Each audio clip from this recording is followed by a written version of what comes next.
I am here with Parish. Say hello. Hello. So we just finished packing up the car. If anyone has ever wondered why we didn't just fly,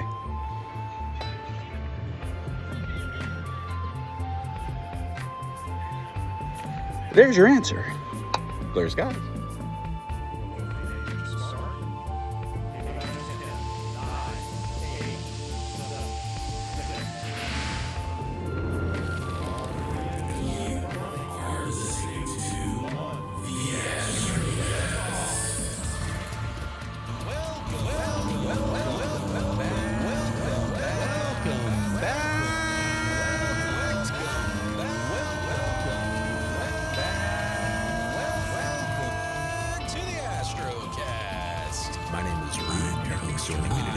This is a new podcast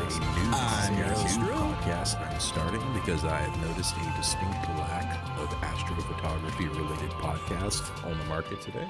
Wow. 100 episodes. How about that, guys? I'm your host, Rho. Welcome back to the Astrocast. Little bit of a quick cutoff there at the last episode, wasn't it? I meant to actually come back and talk a little bit more for that interview, but as it turns out, we didn't. You'll have to forgive me. We were delirious. We'd been on the road for a very long time at that point, so we were all ready for a bit of a break. So there's a few things worth talking about before we dive into part two that I would like to mention to you. So I didn't get any real video while we were at Astro Peak Observatory. Unfortunately, we drove literally straight to the observatory. So that was like the end of 3 days of driving. And I was just exhausted when I arrived. We did get some photos together, which was great. And I'll share those with you guys, obviously.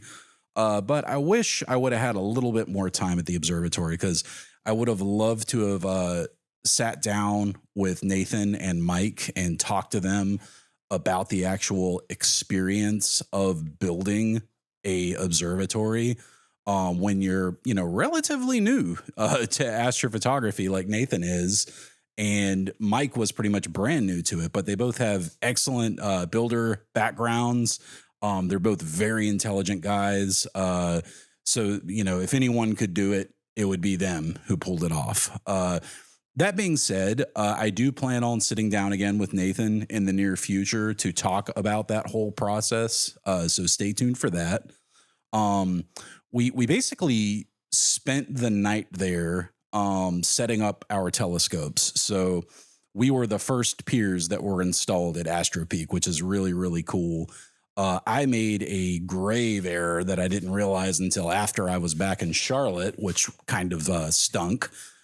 Which is I used my CEM26 instead of my AM3. And I know I hear you, Rue, why would you send your CEM26 when you have an AM3? Well, the thought process at the time was my CEM26 is obviously a heavier mount that requires counterweights, etc. If it's going to be permanently installed somewhere, that would free up the AM3 to be my, lightweight travel mount for when I go on dark sky trips or want to go down to the observatory on the weekends, all the stuff that I will still normally do as an astronomer.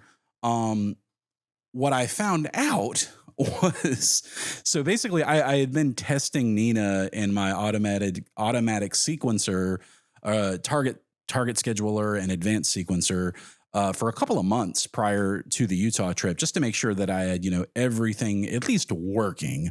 Once I got it to a point where I was comfortable that everything would work, I can always, tweak things and train flats and all that kind of good stuff remotely, but it needs to all work. And doing all of the testing, most of it was done with the AM3. It was only a couple of weeks prior to leaving for Utah that I finally swapped things over to the CEM26. When I did that, I realized that the first problem was the CEM26 could not take a Los Mandy dovetail. It's not equipped for it. It can only take your standard Vixen dovetail. So that really stunk because that meant I had to remove my super big, awesome Los Mandi dovetail and then reinstall a, smaller Vixen rail. And that meant basically disassembling the whole rig, which was a pain in the butt. But I got it all disassembled, put it back together, etc. I tested it night after night and everything seemed fine. The one thing that I didn't do, and don't ask me how I missed this, because I honestly don't have a good answer. I forgot to test the homing ability on the mount, and that is so important when you're running a remote scope, because the AM3 has sensors built into it where it can physically tell where the mount is in relation to the rotational axis. So in other words, it knows when it's in the home position pointing towards the northern celestial pole. Whereas the CEM26 does not know. In other words, if there's like a power outage and the power comes back on, it's going to think that it's in the home position when it could be pointing at Vega at 10 o'clock at night. You know what I mean? So once I realized that, which was pretty quick after I got back home to Charlotte, I had to basically pack up my AM3, ship it over to Astro Peak, and then apologize profusely to Mike and Nathan, and I'll say it again, I'm sorry guys, and have them swap the mount out. So they're great guys. They didn't complain at all. They just did it. I can say, like, without a doubt, top-notch customer service so far. They've been great in literally every aspect. I don't think we could ask for anything more than what these guys have been doing. And one of the main reasons I wanted to talk to the two of them is just because everything they were able to accomplish in just a couple of months, it was insane. And you'll hear me and Parish talk about it during the episode, so I won't get too deep into that, but that will be a topic in the near future. One thing I wanted to ask you guys, if you're listening to the show, if you're watching this on YouTube, please leave a comment, like, share the video, etc. I'm trying to get a little bit more engagement on the YouTube channel because the vast majority of our listeners come from Spotify and Apple Podcasts, which I love. But I would like to grow the channel more this year. And one of the ways we can do that is by having more engagement with YouTube. So please do that if you have a moment. And if you would like to support the channel for future content like this, you can always do that by going to patreon.com/the Astrocast. If you become a member at just the $5 per month level, you will get access to the members only Discord, which is like an incredible place to be. It's where all of these trips and things get cooked up. I'm not the only one. We've also got, Mark and Tim, Ben. I always get Ben and Tim. Anyway, other people making trips to other parts of the world. People are constantly meeting up and making plans to meet up. And it's a really cool place to be. You can also support the show by using our affiliate links in the notes. One thing I will say, one of our Discord members, Dr. Schweizer, a great guy, he made a rather substantial purchase using my affiliate link. I won't say through what company, but they have not honored it, unfortunately. They said that he may have had an ad blocker on.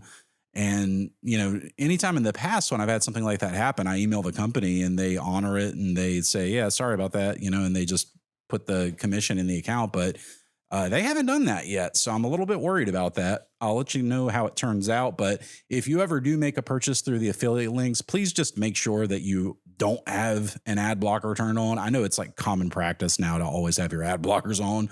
But maybe turn them off if you're doing that, just because it would guarantee that doesn't happen again. So we were there that night, and it was, probably like 9 p.m. local time, where I just like hit a brick wall. I was so exhausted.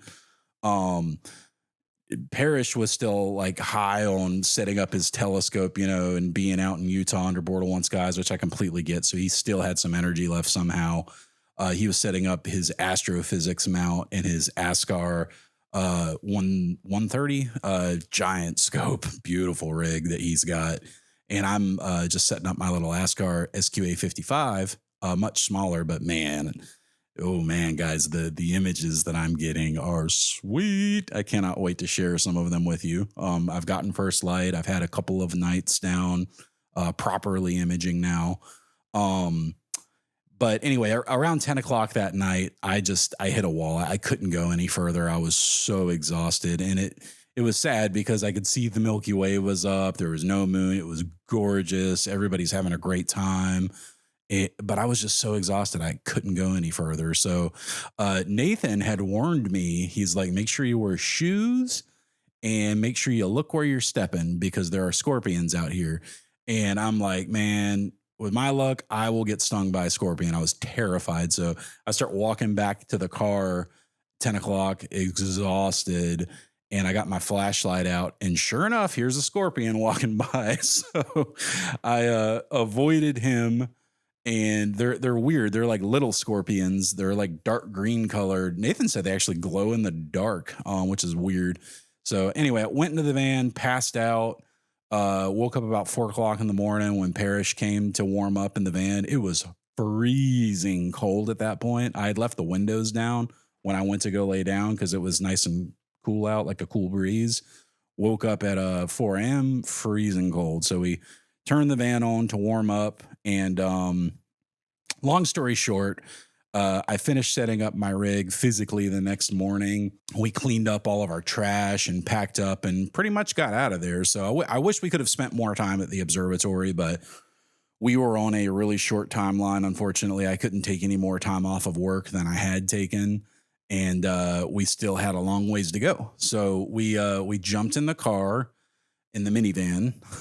That minivan was awesome. Makes me want to get a minivan one day. And we started heading back east. And man, oh man, that was without a doubt the most beautiful drive I've ever taken in my life. You guys got to see some of the video from that drive during the last episode if you watched it. If you haven't, I would highly encourage you to go back and watch episode 99 on YouTube because we've got all the road trip footage while me and Parish are talking.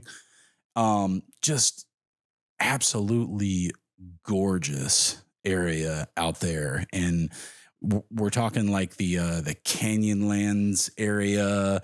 It's called Goblin Valley, I believe. Goblin something or other. But man, it's just like, it's otherworldly out there, guys. Like 1 minute you'll be in an area that literally looks like the moon. And then you'll be in another area that looks like Mars. And then all of a sudden you'll be going up a switchback mountain, and find yourself at 10,000 feet elevation. Like it was unreal. We in fact, when we first got into kind of like that area of Utah, we had to go up several huge climbs until we got to 10,000 feet. And then there was these long roads that would stretch out for like as far as the eye could see, and like lakes on the side of the road with mountains on the left and caverns and canyons on the right. And just, I didn't know places like that existed. Like truly, I did not. It's just unearthly beautiful. So I highly encourage you to check it out. If you're in America and you ever want to take a dark sky trip, that's the place to do it. We're going to talk about it more during this episode, but the plan is to have the first Astrocast full listener meetup in Ticaboo, Utah in 2027. So stay tuned for that. This is your warning though. If you need to save up, which I completely get, start saving now. I'm going to do my best to get us a block of rooms at the lodge. It's a very reasonable hotel as far as hotel prices are concerned. And I think we could probably get a pretty good deal, if we get enough people together and block off the time. Now there will be more details coming on that, in the future. I haven't decided fully yet how we'll handle onboarding for people who want to come. I am leaning towards doing some type of criminal background check for people who are not members of the Discord who I don't know yet. just because I don't want some, violent offender joining us on the trip. I wouldn't care about certain things, obviously, but if you're violent or, a multiple felon, that might be something that we have to consider. So stay tuned for more on that. I am beyond excited about it. I cannot wait to get back out there. If you've never seen high elevation Bortle 1 skies in the western part of this country, and you're like me, or the old me, I should say, and saw, quote Bortle 1 from the East Coast. Oh man, it's a completely different thing out there, guys. It really is. It's mind-blowingly beautiful. The Milky Way literally casts a shadow, and we saw zodiacal light. That was like such a game changer for me. Like that was very high on my astronomical bucket list, and we saw it. Me and Parish, we saw it together. So thank you guys so much for supporting me through this first 100 episodes. We've had highs and lows. I've, stepped back just a hair in terms of production, because I just couldn't keep up the every single week, an hour-long podcast pace by myself. Unfortunately, I just don't have the time to produce all those shows. I still have to work a full-time job, which is, 50 hours a week. So, it's a lot to keep up with. That being said, we are absolutely planning on moving into the next 100 episodes, and hopefully the show continues to grow. And who knows, maybe at some point we'll be able to hire an editor to help with some of the post-production work. So big thank you to all of my Patreon members. You guys know who you are. There's 50 of you now. I can't believe that. That's crazy to even say out loud, but you guys have helped make such an amazing community that I couldn't imagine doing this show without it. The community is without a doubt the best thing that has come out of the Astrocast as a whole, and it just continues to grow and flourish. So please join us there if you want to be a member of something really awesome. That is about a lot more than just donating $5 a month to a creator.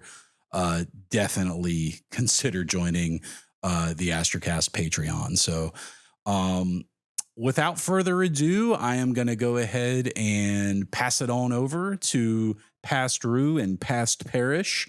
And to give you a little bit of context, this is our last night in Utah. We're under Bortle 1 skies with no moon, and the Milky Way is bright. Andromeda is rising, and it's just drop dead gorgeous. And I need each and every one of you listening to this to experience this at least one time in your life. You just have to. So, first light 2027. Ticaboo, Utah. Put it on your calendar. Clear skies. 100 episodes later, I am your host, Rue, and welcome back to the Astrocast, heard all across the globe in over 50 countries. We are the #1 astrophotography podcast in the world. Our community is stronger than ever before, and I am proud of everything that we have built over the last 2.5 years. What's next for the Astrocast? A global listener meetup. Stay tuned for more information. Enjoy the show, and as always, clear skies.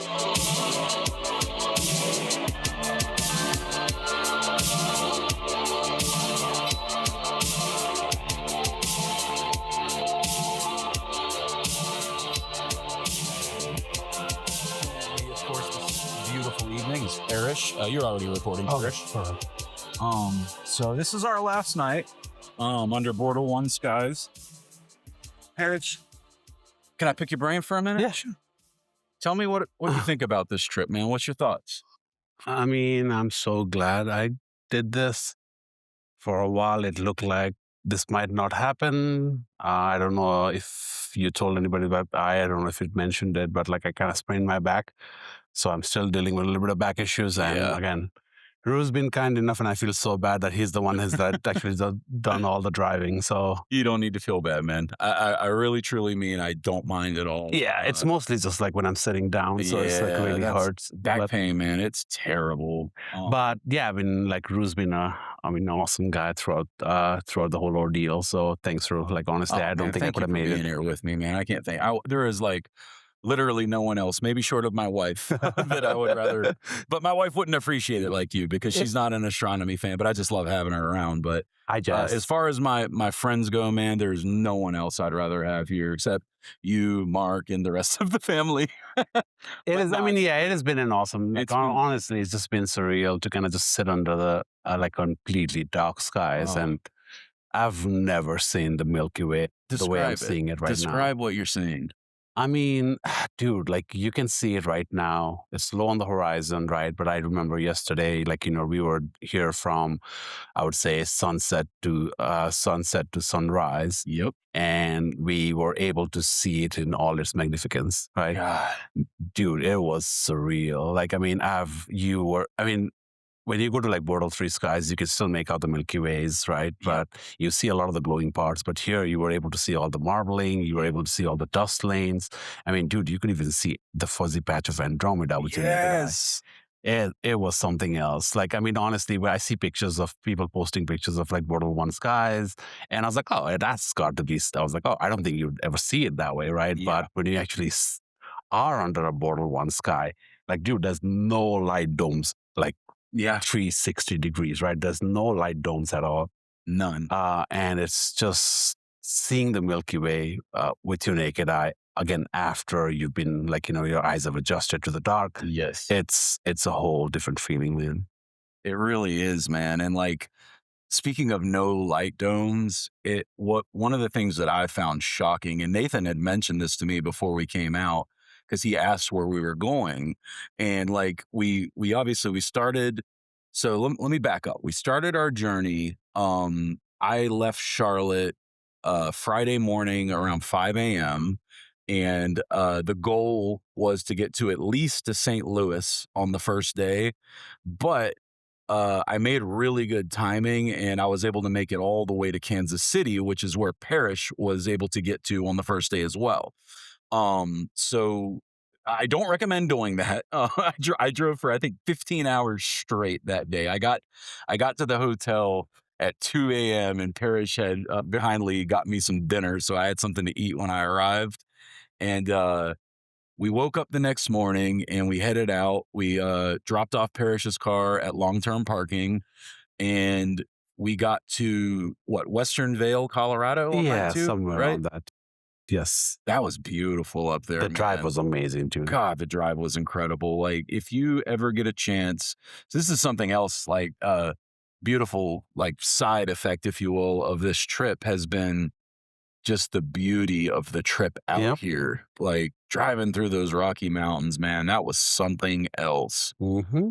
I've never, like, I came here when I was a little boy. Actually, I came to Lake Powell, which is where we are. We're in northern Lake Powell, this area is, but seeing that with my own two eyes was really, really special, because now I have something to compare it to with the Blue Ridge Mountains, which is what I have where I'm from and I've always seen. But so anyway, we get out here on day number 3, and we went to Astro Peak Observatory first. Shout out to Nathan and Mike. They've done a phenomenal job putting that building up. Man, I was so exhausted. What time did we get to Astro Peak on Sunday? It was about 5? It's around that time. I think, it was late evening. Yeah. So we got there around 5 o'clock, and I think we both realized, like, oh, damn, we came early, like, because now, and this is not a shot against Nate and Mike, because what they were able to pull off in 2 months is freaking ridiculous. Like, I mean, like you have to remember, right? Is because I mean, like I said, Nate and Mike have been sharing pictures of their journey, and right before Neve, I think all they had managed to do was dig the trench and get the fiber and the power lines in. That's just 2 months ago. And that was like just 2 months ago. And then coming back, and we've seen like, hey, them pouring the concrete, right? Them getting everything else, getting set up the trusses and everything.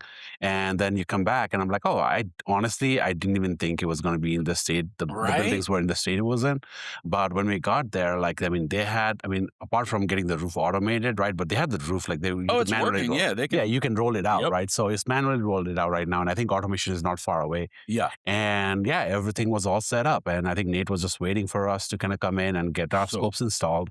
And yeah, I mean, like there was, like, I think at that time there wasn't a single scope installed. I know Nate had his. I think Nate had his set up in there towards the back.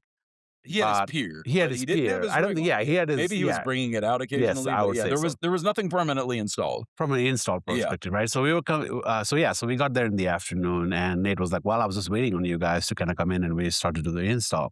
So as soon as we came in, although we were tired, but just seeing Nate and just seeing the building, I think some of the tiredness just kind of went away. Yes. So I kind of got some energy after that, and I was like, all right, so you know what, let's set it up. And then Nate was able to kind of like, it's like, hey, this is Parish, this is where you go. And it's the first spot on the first building. Yeah, you got one. Man. Yep. So I was like, yeah, I don't know what the numbering sequence is going to be. So I asked Nate, I was like, hey, I want to be A1, right? Yeah. So I was like, so we got the, so Nate got the pier, the pier installed, right? And then I was able to get my stuff on it. And dude, and not for nothing, let me just quickly mention, they manufactured all of these piers themselves, and they did a really good job with these. Yep. I had asked Nate before, is because like, hey, do you want me to buy the FPSA adapter to kind of mount the Astrophysics mount? Yep. And he was like, dude, I'll just get it done on my end. Yep. So, and I reached out when I came back, and he's like, oh, he actually had ordered a sample from Astrophysics. And I was like, dude, let me pay for it. Yep. And I was like, no, it's fine, because apart from me, there's other Astrophysics mount. So I just wanted something as a standard so I can use that as well. You can start making Exactly. But so he had it done, and again, it was perfect. We had it installed. It literally took like an hour or two to get it installed. Man, what a beauty! It was a beauty. Thank you so much. Dude, it's so cool. Like, seriously. I mean, I've spent so much money on this hobby, honestly, and I got to a point where I was like, you know what? The mount is, again, like I said, right? The mount is the biggest thing, right? The mount, yes. I mean. And I was like, well, I wanted something that could last me a long time. And I was like, well, I don't want to keep upgrading and kind of changing as much as I can.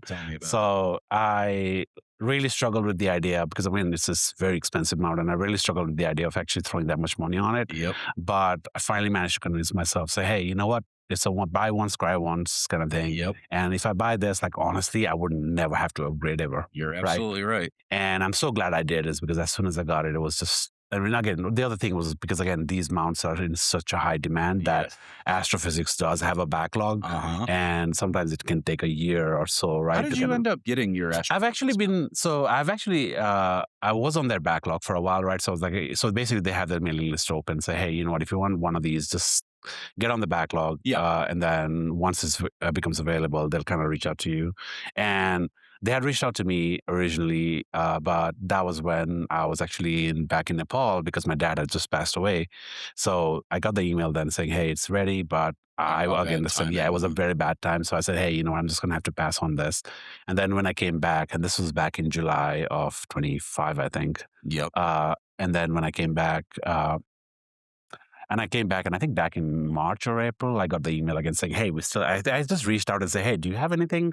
And they were like, yeah, we actually have 2 on stock right now. So I was like, hey, yeah, just please me. So, within a couple of weeks, it got there. There's like 8 boxes. And man, it was a surreal feeling to be able to see the mount. And it's everything that I hope for. It's just one of the most amazing.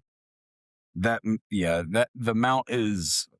It's truly incredible. Like, just the quality of it Yep. really blew me away. Like when you were showing me the connectors and Yep. things, it's truly made to last a lifetime. It is. I mean, yeah, I mean, it's, the one I had is the AP 1100 GTA, right? It's a GTO, sorry. Yep. It can hold up to 110 pounds, right? I mean, I don't have anything close to Well, 110 but pounds. you do have a pretty large setup. Yeah, on I mean, it. honestly, the goal was to kind of have, you know what, maybe a dual or triple rig, Yeah. right, at some point. So that's one of the reasons I got it. Okay. And I was like, you know, put two C11s or like, you know, in my case, two S cars.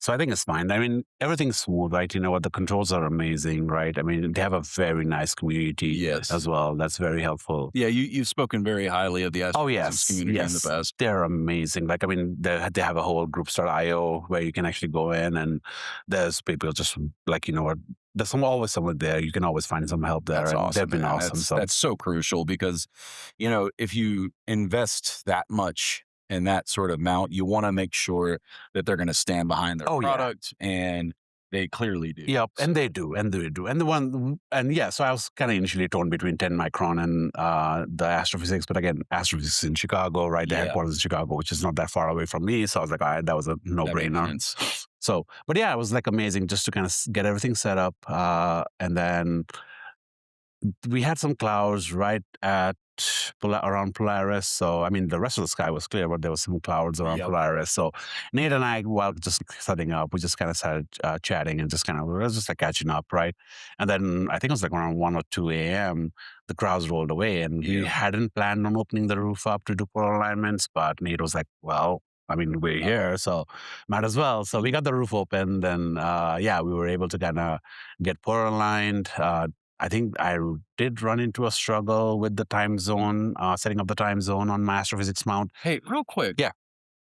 Do you see triangular light coming up right there? I think it's probably to the left of the moon. I think it's probably the cloud, isn't it? Or did you? Can you take a picture?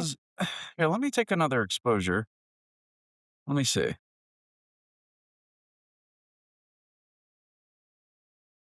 Are you thinking it's zodiacal light? It could be. I mean, let's see. I don't know. Nah, that's a cloud. That's a cloud, yeah. That's a cloud. It was playing tricks on my eyes. All right, sorry, continue. So you had opened up the roof. Yeah, so we opened up the roof, we got it polar aligned, and we were trying to get it polar aligned, and we started running into some issues. And this was because of the time zone. So again, it was set up at my home location, so I was able to kind of get it set up. But I think we had mountain daylight time. And that was a big one over there, dude. That was a huge shooting star. Oh, dude, you've been seeing shooting stars all over. They're everywhere. Yeah. Every couple seconds, it's like you see another one. Yeah. Keep your eyes peeled. It's so cool. So the mountain. So the mountain standard, daylight standard time, and I couldn't find another option. Like I said, I think I probably should have dug in a little bit more, but I couldn't find any option. It was showing like 7 hours, I think -7 hours, where we wanted, I think right now it was like -6 hours instead. Yeah. So I was like, all right, I just picked another location that has a -6 hours. And yeah, as soon as we did that, we were able to get it done. We were able to get it perfectly polar aligned. And I mean, dude, polar aligning with the AP mounts. Oh, dude. You showed me azimuth knobs on that mount, and it is... I mean, buttery smooth. Smooth. Like you just, it's like a, I don't even know what to compare it to. I guess like a micron focuser would be probably yeah. Because I mean, I would say that I've fiddled with the EQ6Rs. I've fiddled with the AM5s. I've fiddled with other mounts as well. Nothing like that. I mean, with anybody that does polar alignment on an AM5. Look at the moon setting behind the mountain right now. We can see 2/3 of the moon, and you can literally see it setting below. Oh man, it's so amazing out here. The crescent shape, right? Yeah, it's such a small crescent, and we're about to have truly dark skies after that sets. It's so beautiful. Yeah, man, I couldn't believe how smooth the azimuth was. Like, it's just incredible. Yeah, I mean, that's the thing is, again, it's very micro level focusing, right? Yes. So just a quick turn, I mean, you can get it to like this.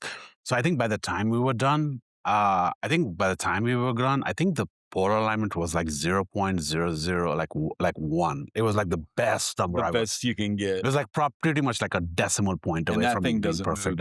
And that doesn't move it's at all, locked right? So it's locked down. So yeah, so we were able to get my CEM26, which you gotta tighten down the azimuth bolts strategically to get it balanced out. Mark knows all about that. So yeah, so it was we were able to get it done, and so we were like, okay, let's try it out. So right, so I wasn't planning on doing anything. Yeah, I'm using an OAG, but for the purpose of polar alignment, I had basically slapped on my 120 with a I think it was one of the Uniguide 50 mm mounts from William Optics. Yep. And but for guiding, I was planning on using I'm using my OAGL. Yeah. 174 on my OAGL.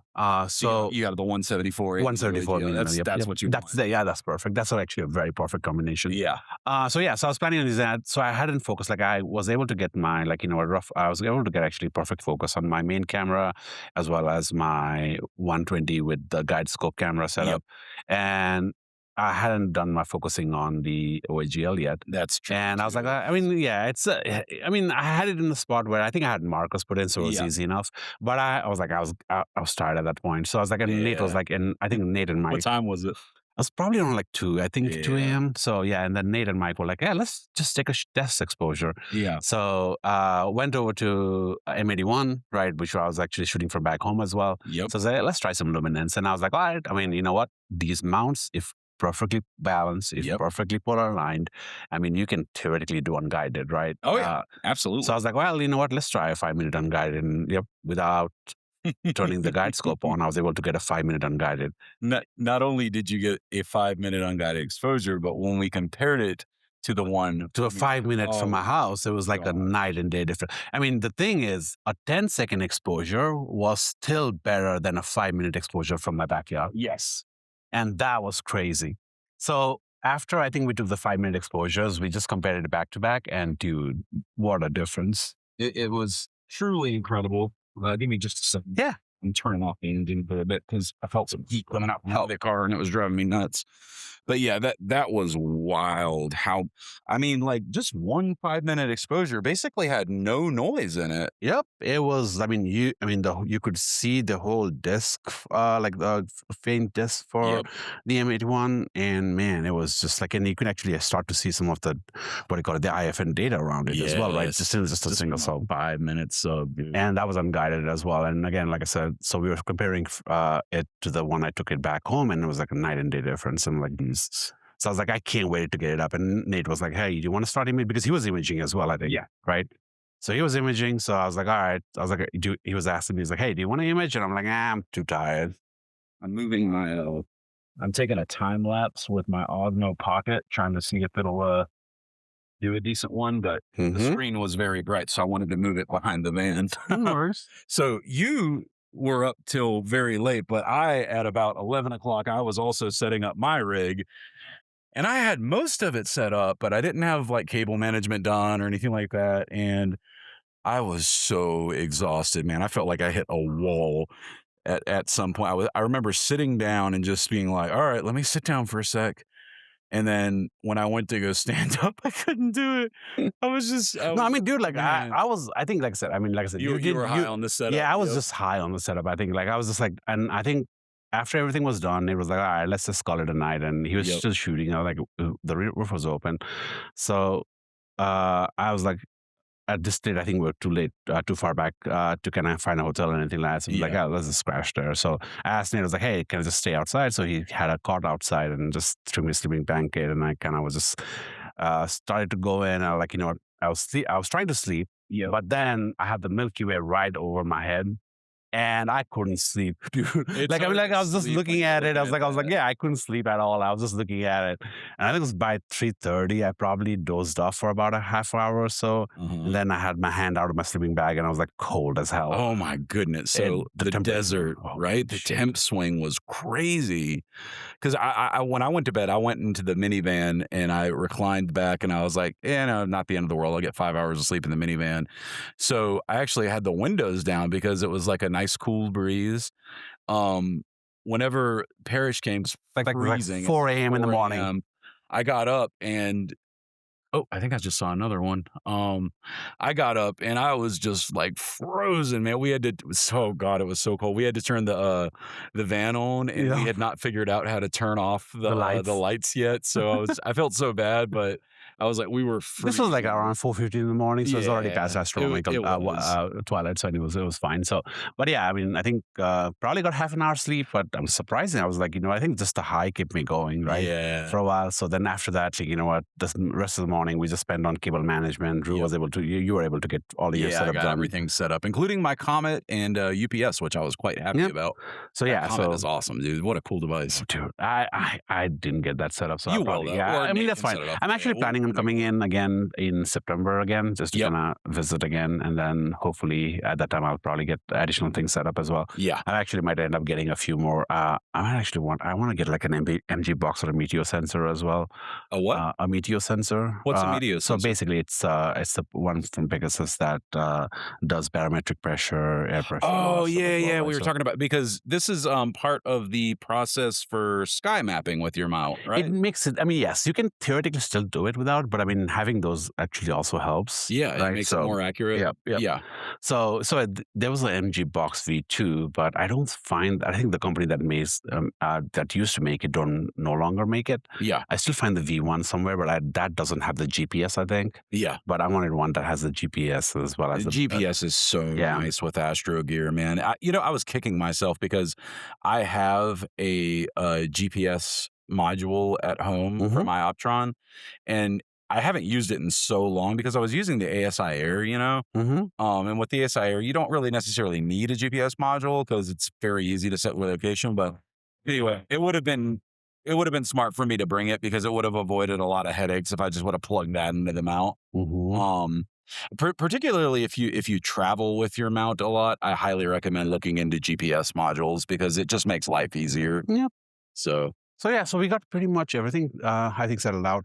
The one thing that I wasn't able to get to was the bottom of the pier and how to kind of organize everything. yeah. Right? Because Yeah, again, we didn't. Unfortunately, they didn't really have shelves set up yet. That's not on them. That's on us. We came super early. I remember Craig.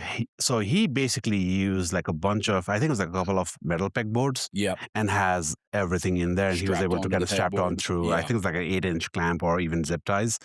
So honestly, I had kind of floated the idea of doing that as well, but I kind of wanted to say, like, well, if they have shelves, then why would I need to go through the hassle?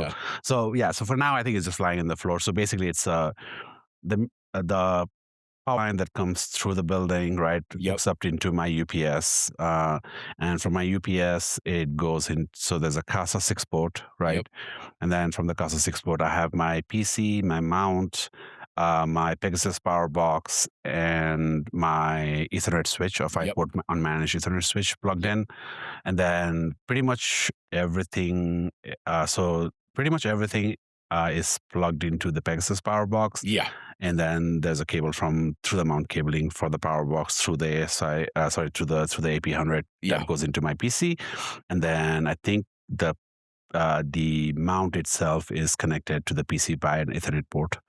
I've got a very similar. So actually, it's directly so connected to the switch. I basically asked you and Justin what all I should get after I had the basic needs, like the mini PC, obviously. So I'm running my SQA55 with my ASI 2600 MC Pro, and then I've got a William Optics guide scope that Parish actually donated to me. Thank you for that.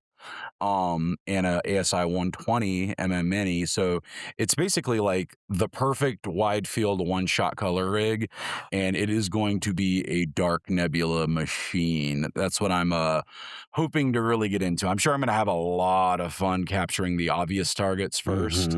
But I do think I'll go after Dark Shark as soon as it's viable later in the fall. Yeah, I think. I remember I did it. What's the focal length on your? It's 255 with a 2600 sensor, so it is very wide.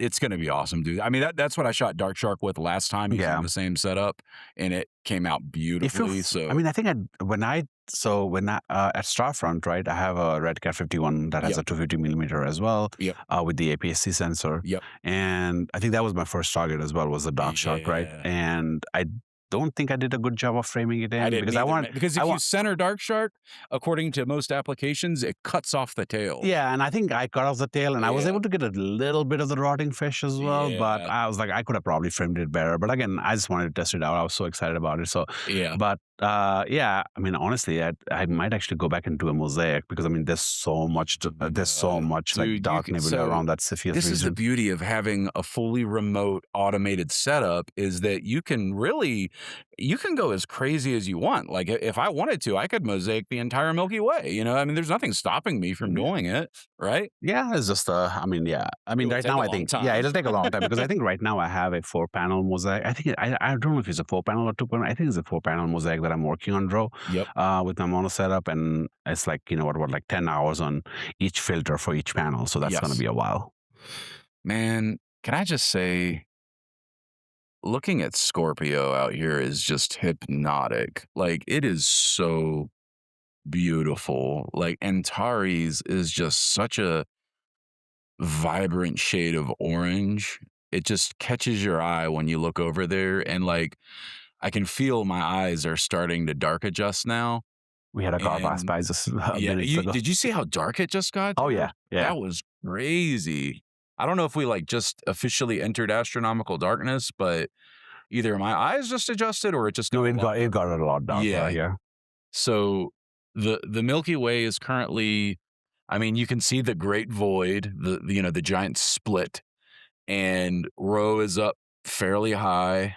We've both been taking turns shooting Rho with various setups. I've used 35 millimeters, 85 millimeters, and 135 millimeters. So I will definitely have a really cool choice of focal lengths for this, because obviously like me and Parish are both like huge fans of Rho. It's probably my favorite nebula, if I'm being honest with myself, as most people probably know. But there's just the color range on that is just crazy. The so that's color one of the range reasons. is so beautiful, and that the globular cluster down in the corner, and then the paths of shadows that go through the dark nebulosity. It's just, the lanes are so gorgeous.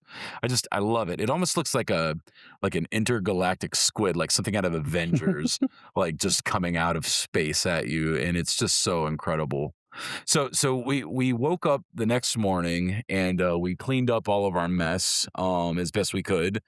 We everybody hugged. We took photos in front of the building, and then me and Parish hit the road, and we knew we had what they said was a 5-hour drive to get from Nathan's place in western Utah out to our final destination in Ticaboo, but it took us a lot longer than 5 hours, because this drive, oh my goodness, it was by far the coolest drive I've ever taken in my life. So Parish, tell me what you thought about the drive. Like, just describe it. It was as if we were driving through different worlds, honestly, right? Because you went through this patch of red rocks and these huge cliffs, and it felt like you were driving on Mars, right, for a second.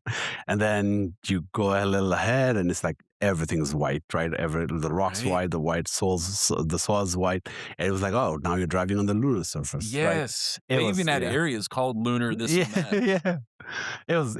Man, that was like one of the most cool drive I've ever been in. So it was so cool, and I recommend anybody doing that drive from western to eastern Utah. And we ended up taking a path that we didn't originally plan on, because Google Maps was telling us. Yeah, because we wanted to stop by. I think it was like we wanted to grab some food, or something like that. Because we didn't know what was like, what restaurants or anything like were around here. So it's like, hey, let's just grab some like sandwich deli meat and stuff like that, and stuff like that, right? So it just took us to a different route, and I think I'm so glad we did that. Because that was, I am too. So it started.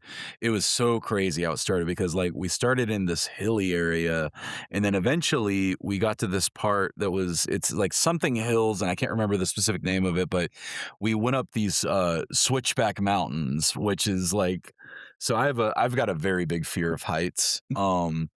And this was pretty crazy. Like, so for Parish, not too bad, because he's Nepalese. Like, he's used to these mountain roads. But for me, it was insane. So like we're climbing these switchback mountains and turning around and going back up and turning around and going back up. And we finally get to the summit, and the summit is like 10,500 feet in this spot.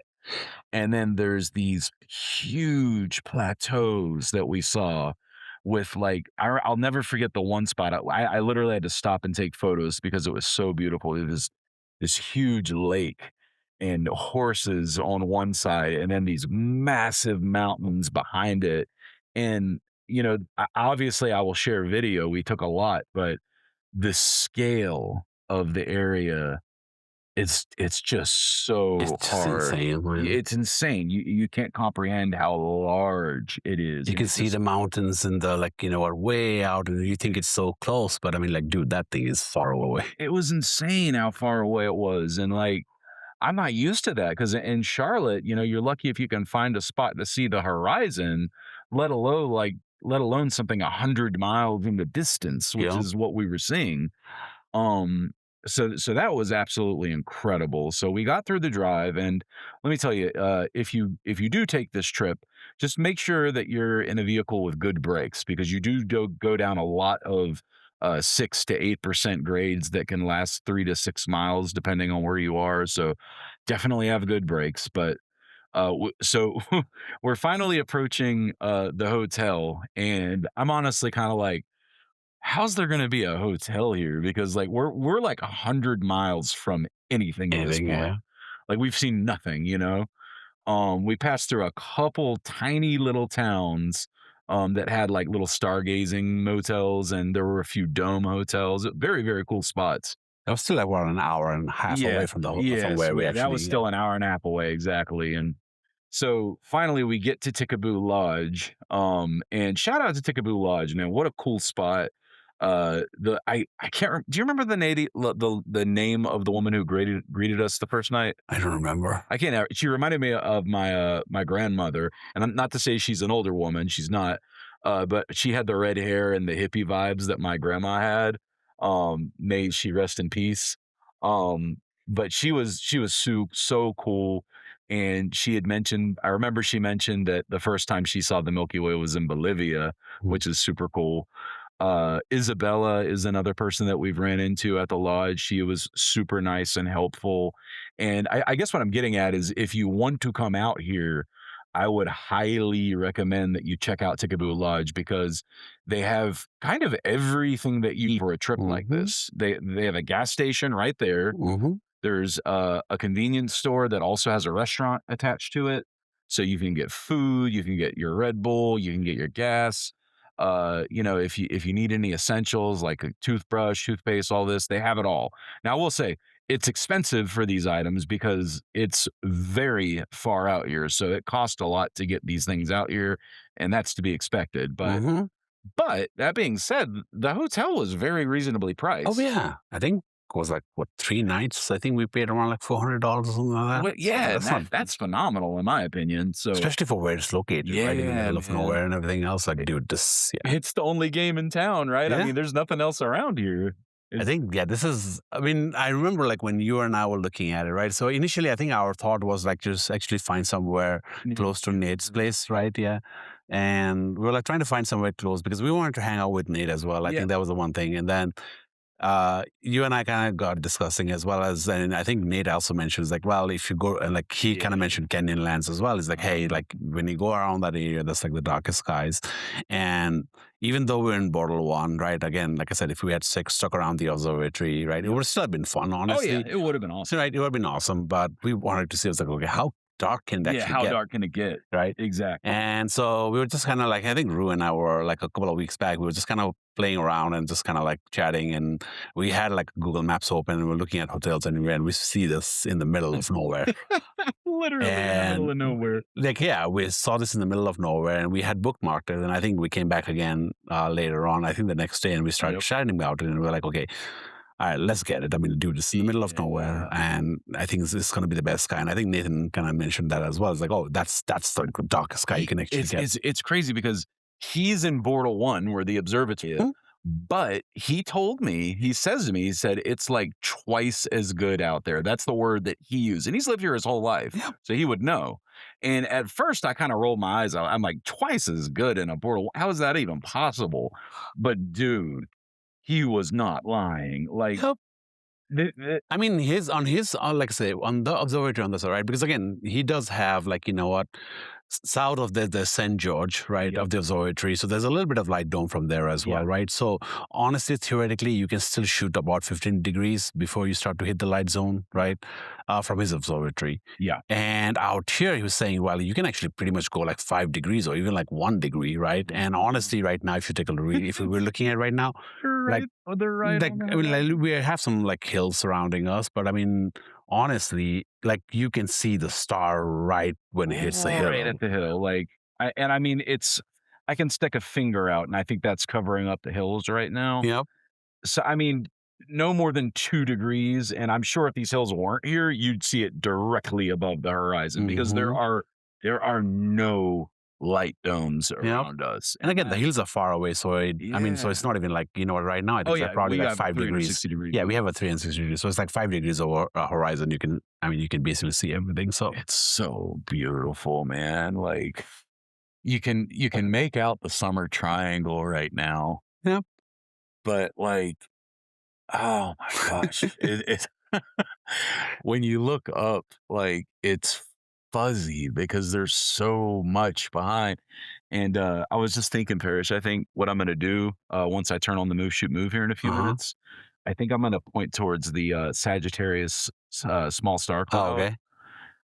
With my 35 millimeter, just get that core of Sagittarius. Because I think that'll make for an epic shot. You know, it'll look like the horizon is burning down out here. So yeah, we get to the lodge, right? Yep. So I think we were so exhausted by the time we got to the lodge, and we got to the lodge around like 5 or 6, I think, in the evening. So at that time we were like, I think.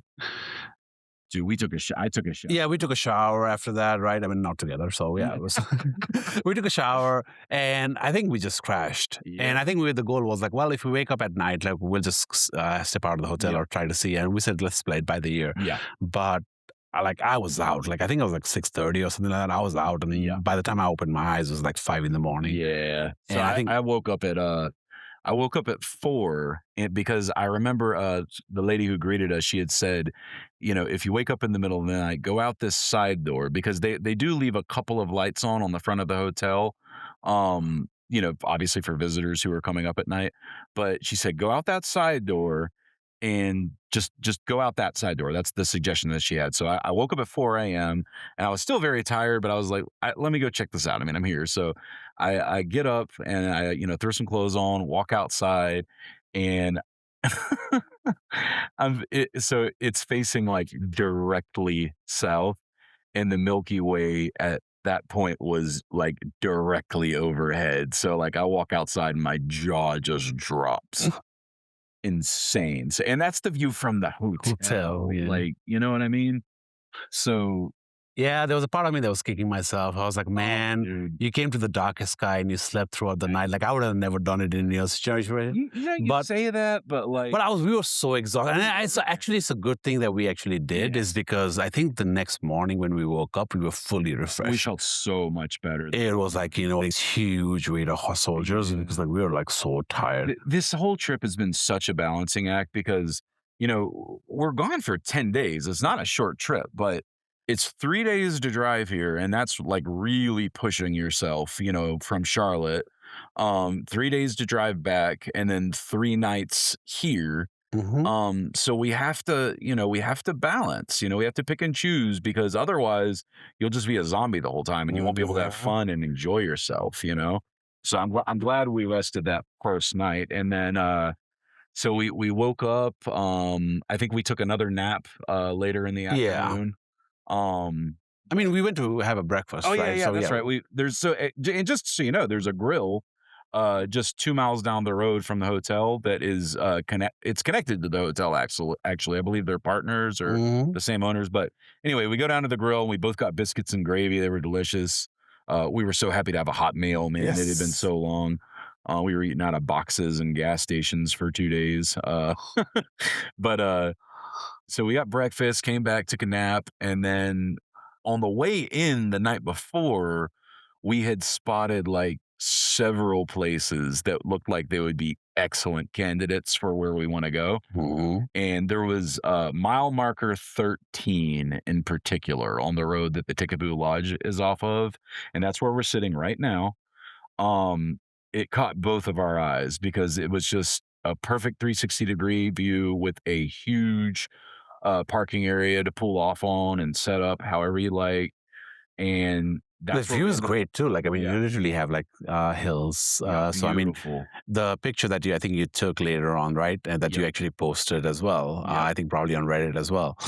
And that was like, we didn't have to stitch anything together, right? No, the hill's right there. Now you literally see the Milky Way over the hill, right? So I was like, dude, that was a single 30-second shot. It's unreal how little you need to bring out so much detail. I think when we got back to the hotel, we took a nap again, and then I think we went down to the marina. But it was so freaking hot. Yeah, God, over 100 degrees, like legitimately. Yeah, like 2 minutes out there, we were like, you know what? We're like night owls. Yes. So I was like, I was like, all right. So we're like, you know what? Let's just go back. We'll get some. I think we grabbed some additional stuff. What did you say? That we're not daybirds, we're night owls? Yeah, we're night owls. So I was like, well, because I mean, we came over, and again, like I said, we've seen Utah, and I think it would have been nice, but I honestly, because we've been traveling so much, and I thought, like, let's just get as much rest as we can. Yes. So after we had our breakfast, we kind of drove around to try to figure out, like, where would we set up for the night, and then we passed by a bunch of places. Mile marker 13 was obviously our first choice, but we wanted to see what else was out there. So we had a few other spots. We stopped by, just kind of like, opened up photo pills and to try to see, is like, well, where's the Milky Way? Again, if you don't have photo pills, please get it. It is so worth it, especially when you're trying to do Milky Way planning, or even like, trying to plan for solar, lunar, like, dude, that app is phenomenal. It's a night and day difference. It's a phenomenal. So great. So so we stopped by a few spots, again, side of the road, right? Like a small clearing on the side of the road. And we were kind of like using photo pills to kind of figure out like where, like the angle of the Milky Way, where it would be, like what we have in the foreground and all. And I think I'm going to start the car for just a sec, because I know the freezer's running and I don't want to kill the battery. But continue. So we stopped by, I think, like 4 different places, right? And we just wanted to see, and we're like, okay, we have a lot of candidates, honestly, right? I mean, there's no shortage of. There's no shortage. It's because, like, I mean, one of the spots I think that would have been a second choice was we had a huge hill right in the center, so you could theoretically shoot the arch over the hill, and that was going to be amazing shot as well. Epic.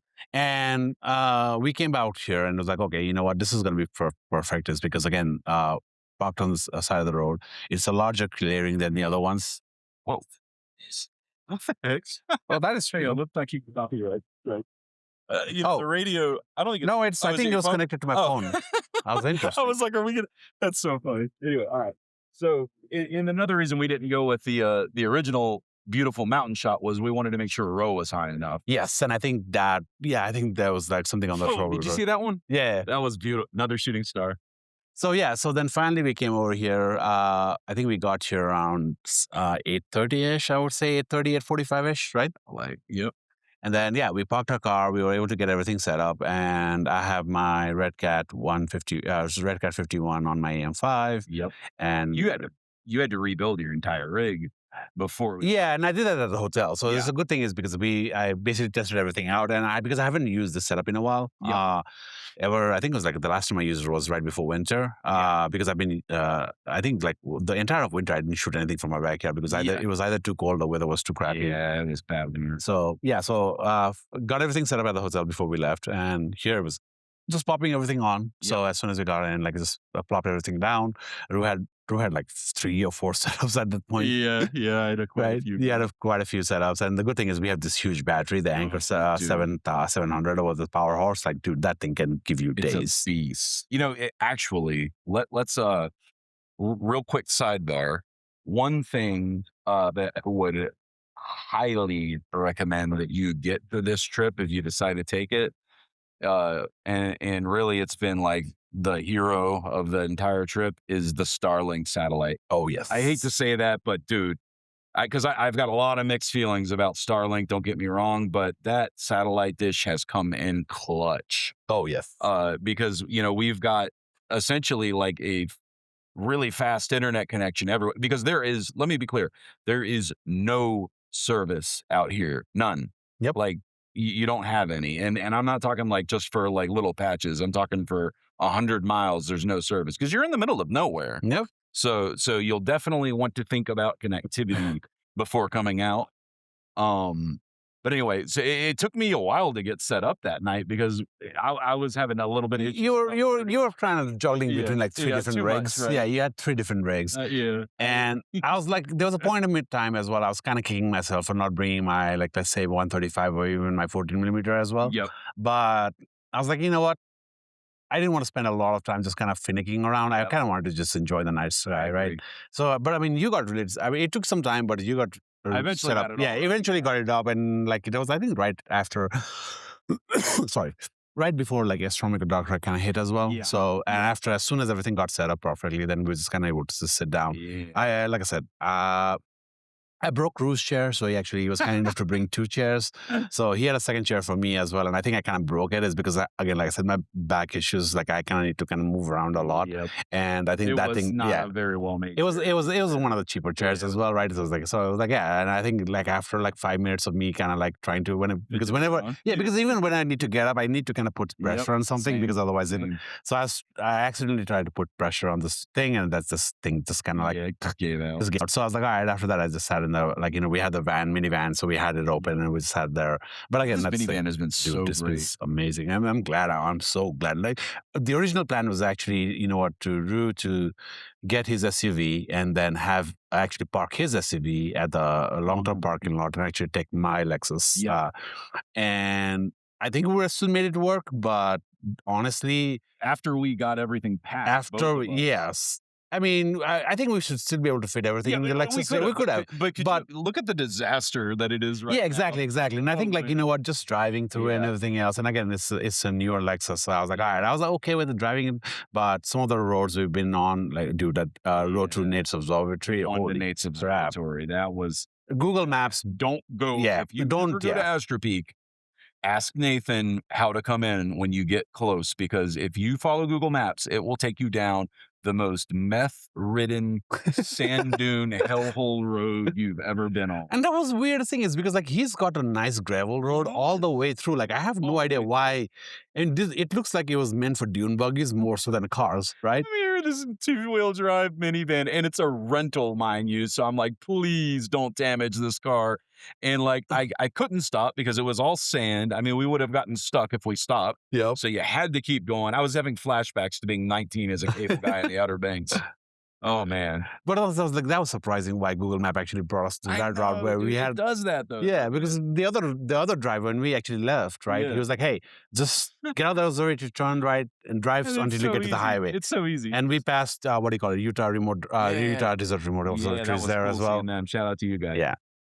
So beautiful, beautiful spot that he's picked for the observatory. Yeah. So he's definitely got a great location. And man, I want to just say again, thank you to Mike, to Nathan, and to Natalie, because I'm sure, without the wife's blessing, this doesn't happen. And she's been. Mike's married. I think he had a wedding ring on. So thank you to Mike's wife as well, if you're listening. Mike has the trailer parked over there. And he was telling me, nice camper. Yeah, he was telling me because he's lived in that trailer for like years. Yeah. Right. Yeah. And, you're right. So, he did say that. Him and his family lived there for quite a while. They were homesteaders. They actually built their own home over a couple of years' time. And man, those guys can build anything. Yeah. I mean, he's a software engineer by day, right? But I mean, like I said, and he knows how to build everything else. Yeah, truly. So yeah, but him and Nate, I'm like I said, when I first thought, I was like, oh, they hired some additional folks and everything. I was like, no, nope, it was just me and Mike kind of working on this. Superman. Yeah, and dude, it's built out really well. It's right. Nice. It's built out really well, very sturdy, and again, this is with day jobs. They were like, hey, we would come in the evening on Thursdays and just kind of like work throughout the weekends. all day, all night, and I'm like, holy crap, Dude, man. and they did the casters the right way too for the roof. I was so worried about that. Oh, that was good because having the uplift like protection and everything else. So that was uplift protection is so crucial because it does get very windy out there during the day. And they have construction background, so I think they took a lot of things into factor that potentially might have like some other people. Yeah, because that's what Nathan does. He does construction, right? Yeah, exactly. That's his day job. So so they had a lot of things that they actually paid attention to, which is really nice to see, right? But yeah, I mean, honestly, I can't wait to see I think he said that over the next couple of weeks they have a lot of people coming in to do self-installs, right? So I have to get, because I fell asleep that first night, I was not able to polar align my CM26. So I'm sorry, Nathan, I'm to be on a video call one night. I kind of showed him briefly how to do it, but I'm sure we'll have to get on a call together to finalize that. I don't think it'll take more than. Yeah, I mean, Greg's out there as well until the end of the month. So I think, like I said, we just as soon as we get back home. Yeah, when we get back. Yeah, as soon as we get back home, you can just hop on a call and just kind of say, it's like, because again, every mount has and some of their own what do you call it? Weird things that they're all quirky. They're all quirkies, right? So yeah. Keep talking, man. So just so everybody just knows, I'm gonna turn on my red headlamp and probably ruin one of Parish's subs real quick. I'll try to be fast. That's fine. But I want to. Yeah, you're away from where I'm shooting, so you're fine. Okay. So yeah, so just FYI, so yesterday we came in, we got set up, and I was trying to decide what I wanted to shoot. Initially, I actually wanted to capture the Milky Way through my Seestar. Yep. I have a Seestar S30 that I got, I was like probably last year. And it was more so just to kind of use it as an educational thing to kind of show my friends and acquaintances like, hey, I mean, honestly, you don't need a fancy rig. You can probably just use something like this to kind of actually like explore the night sky. Actually, I had a coworker of mine and he had reached out and he was like, hey, I wanted to get my kid a birthday gift. And he was like, hey, so he sent me a link to a telescope on Amazon. And those things are hobby killers, right? So, because I mean, these are like, it takes time to finagle and everything else. And unless you have somebody that's really into like astronomy, right? And they want to actually spend some time getting to know the night skies, because again, these are all go-to mounts. So you literally have to kind of navigate yourself. So I was telling him, I was like, hey, so what's your budget? He was like, well, I'm looking at spending around like 300, 400. And I was like, dude, just get the Seestar S30. It'll be perfect is because you can just really need, you just plop and go stuff, right? And honestly, like, I mean, you're not looking, he's not looking into getting into like, astrophotography anyway. So it's a great tool to kind of just explore the night sky. So I got that. I was hoping to do some Milky Way shots, but I don't think the S30, the original S30, not the Pro, doesn't really have a way of doing it easily enough. So yeah, I think because I asked ChatGPT as well, and they were like, well, there's only, the only way you can do it is like if you manually align the frame, get your mosaic set up and just kind of do it that way, which I didn't want to, again, like I said, I wanted to enjoy the night sky, so I didn't want to kind of be fiddled around. So I was like, all right, so busted out the Red Cat and then started to shoot Rho. Again, and Rho is huge, so the Red Cat actually doesn't fit it all in a single, like I would say, single frame. So I'm actually doing a mosaic, a 2-panel mosaic. And when we started shooting, I was, again, like I said, I only wanted, like, we weren't planning on staying too long. So I did like an hour and a half on the first panel and an hour and a half on the second panel. But when it got to the second panel, the seeing dropped. Right. So it got to a point where the seeing was just so bad for some reason. And so I couldn't get anything on the side. I think I probably just got like maybe one of the 30 frames that I was planning on taking for the second panel. So we're like, you know what, we'll come back next day and kind of do it out. And for the record, actually, I think we're driving out tomorrow. So we don't plan on staying too long. I think the goal is to stay until like midnight and then just pack everything. Yeah. Go back to the hotel, get a couple of hours rest, and then wake up in the morning, pack everything up and load up and hopefully be out of the hotel by 10. Yeah, we're definitely going to be routine. So like we'll probably stay here probably till about midnight, maybe 1. We'll see how it goes, but we definitely want to get it like at least. Oh, dude. Yeah. I saw that on my on my manual peaking focus, I saw the streak. God, there's so many shooting stars out here. It's unreal. We talked about how nice the spot would be during the Perseids or like the Leonids meteor shower. Oh God, I could not imagine watching something like the Leonids from here. I mean, that would almost be too much. I feel Yeah. like it's like, talk about being blessed with a beautiful sky. Like, all right, so I might have bumped my polar a little bit when I was setting up the move, shoot, move, but I'm going to keep it simple tonight. I'm doing 30-second exposures. And the reason I'm doing 30 seconds is because I want to use the built-in interpolometer on the R5, because I could use shutter on my phone. You know, maybe I will use shutter on my phone. Let me see how this first one comes out. If I don't need to repolar align and I can do 1-minute exposures, then I'll just open up shutter.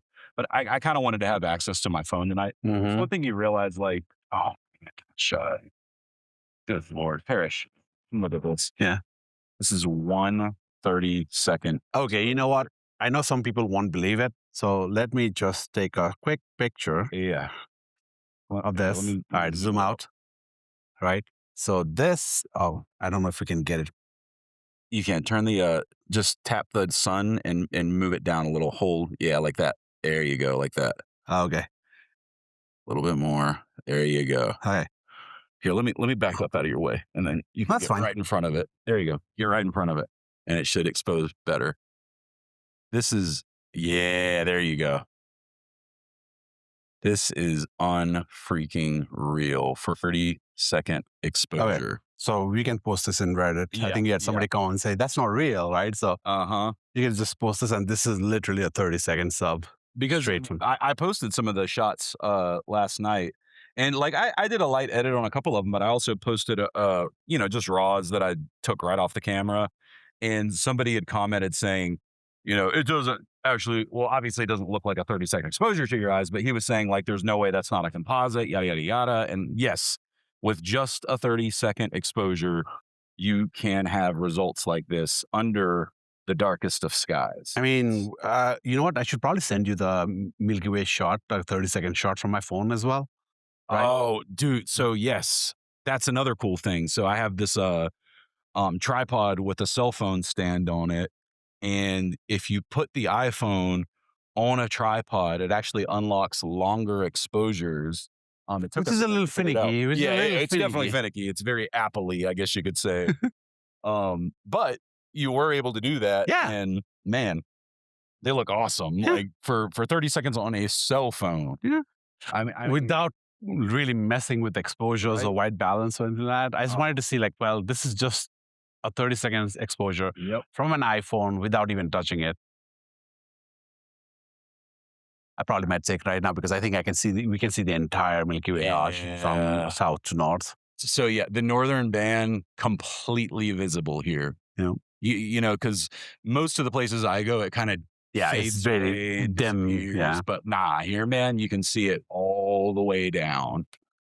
It's just. Yeah, we found a spot, and I think Rue and I we're talking about this. Well, this might be another like place where next year or the next couple of years or down the road, this might be where we want to actually do like an Astrocast video. Yes, this is it. I mean, honestly, like, because here's the thing. If we go to the East Coast, the best you can really do is like, West Virginia or Cherry Springs, but it's not like this. Yeah, it's exactly. just not. And I'm sure we'd have a blast, but like, I feel like Astrocast listeners would want to see the darkest of dark skies, because like that's what this is all about. And again, this is actually going to be fun as well. I really am looking forward to the day when we get some of our European buddies over here, like Ben, Tim, right? Oh. Shout out to Ben and shout out to Tim, right? I mean, honestly, I think they did their Eurocast as well. So I don't know they had their, Ben, I don't think Ben went in because of...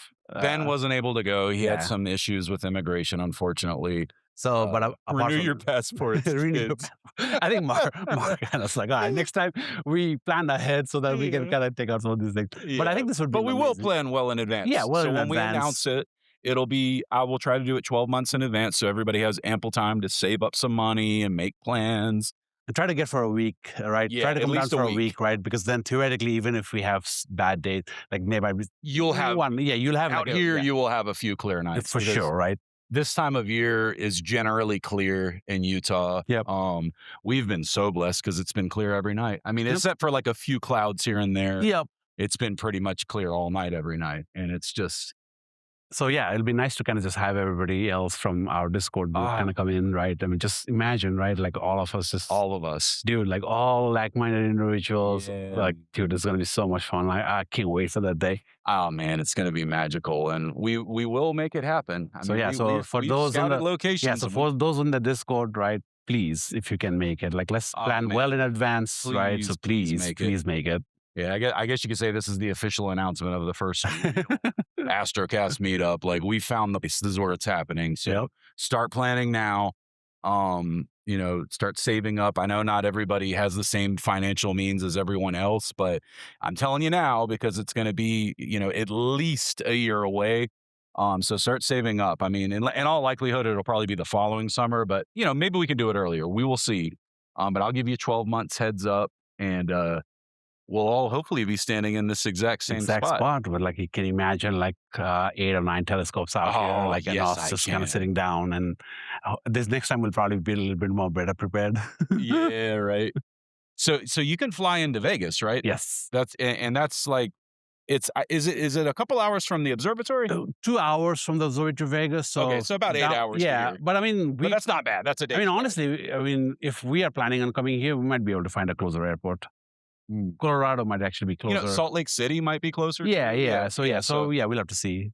So, but I think we'll plan the itinerary, and I think the hotel, like again, the hotel is not that expensive as well, right? I mean, it's very reasonable as well. And I bet, we could probably work out something with Ticaboo Lodge because they asked me, they were like, "Are you going to mention us on the podcast?" I'm like, "Of course, I'm going to mention you on the podcast." So we could probably get a block of rooms.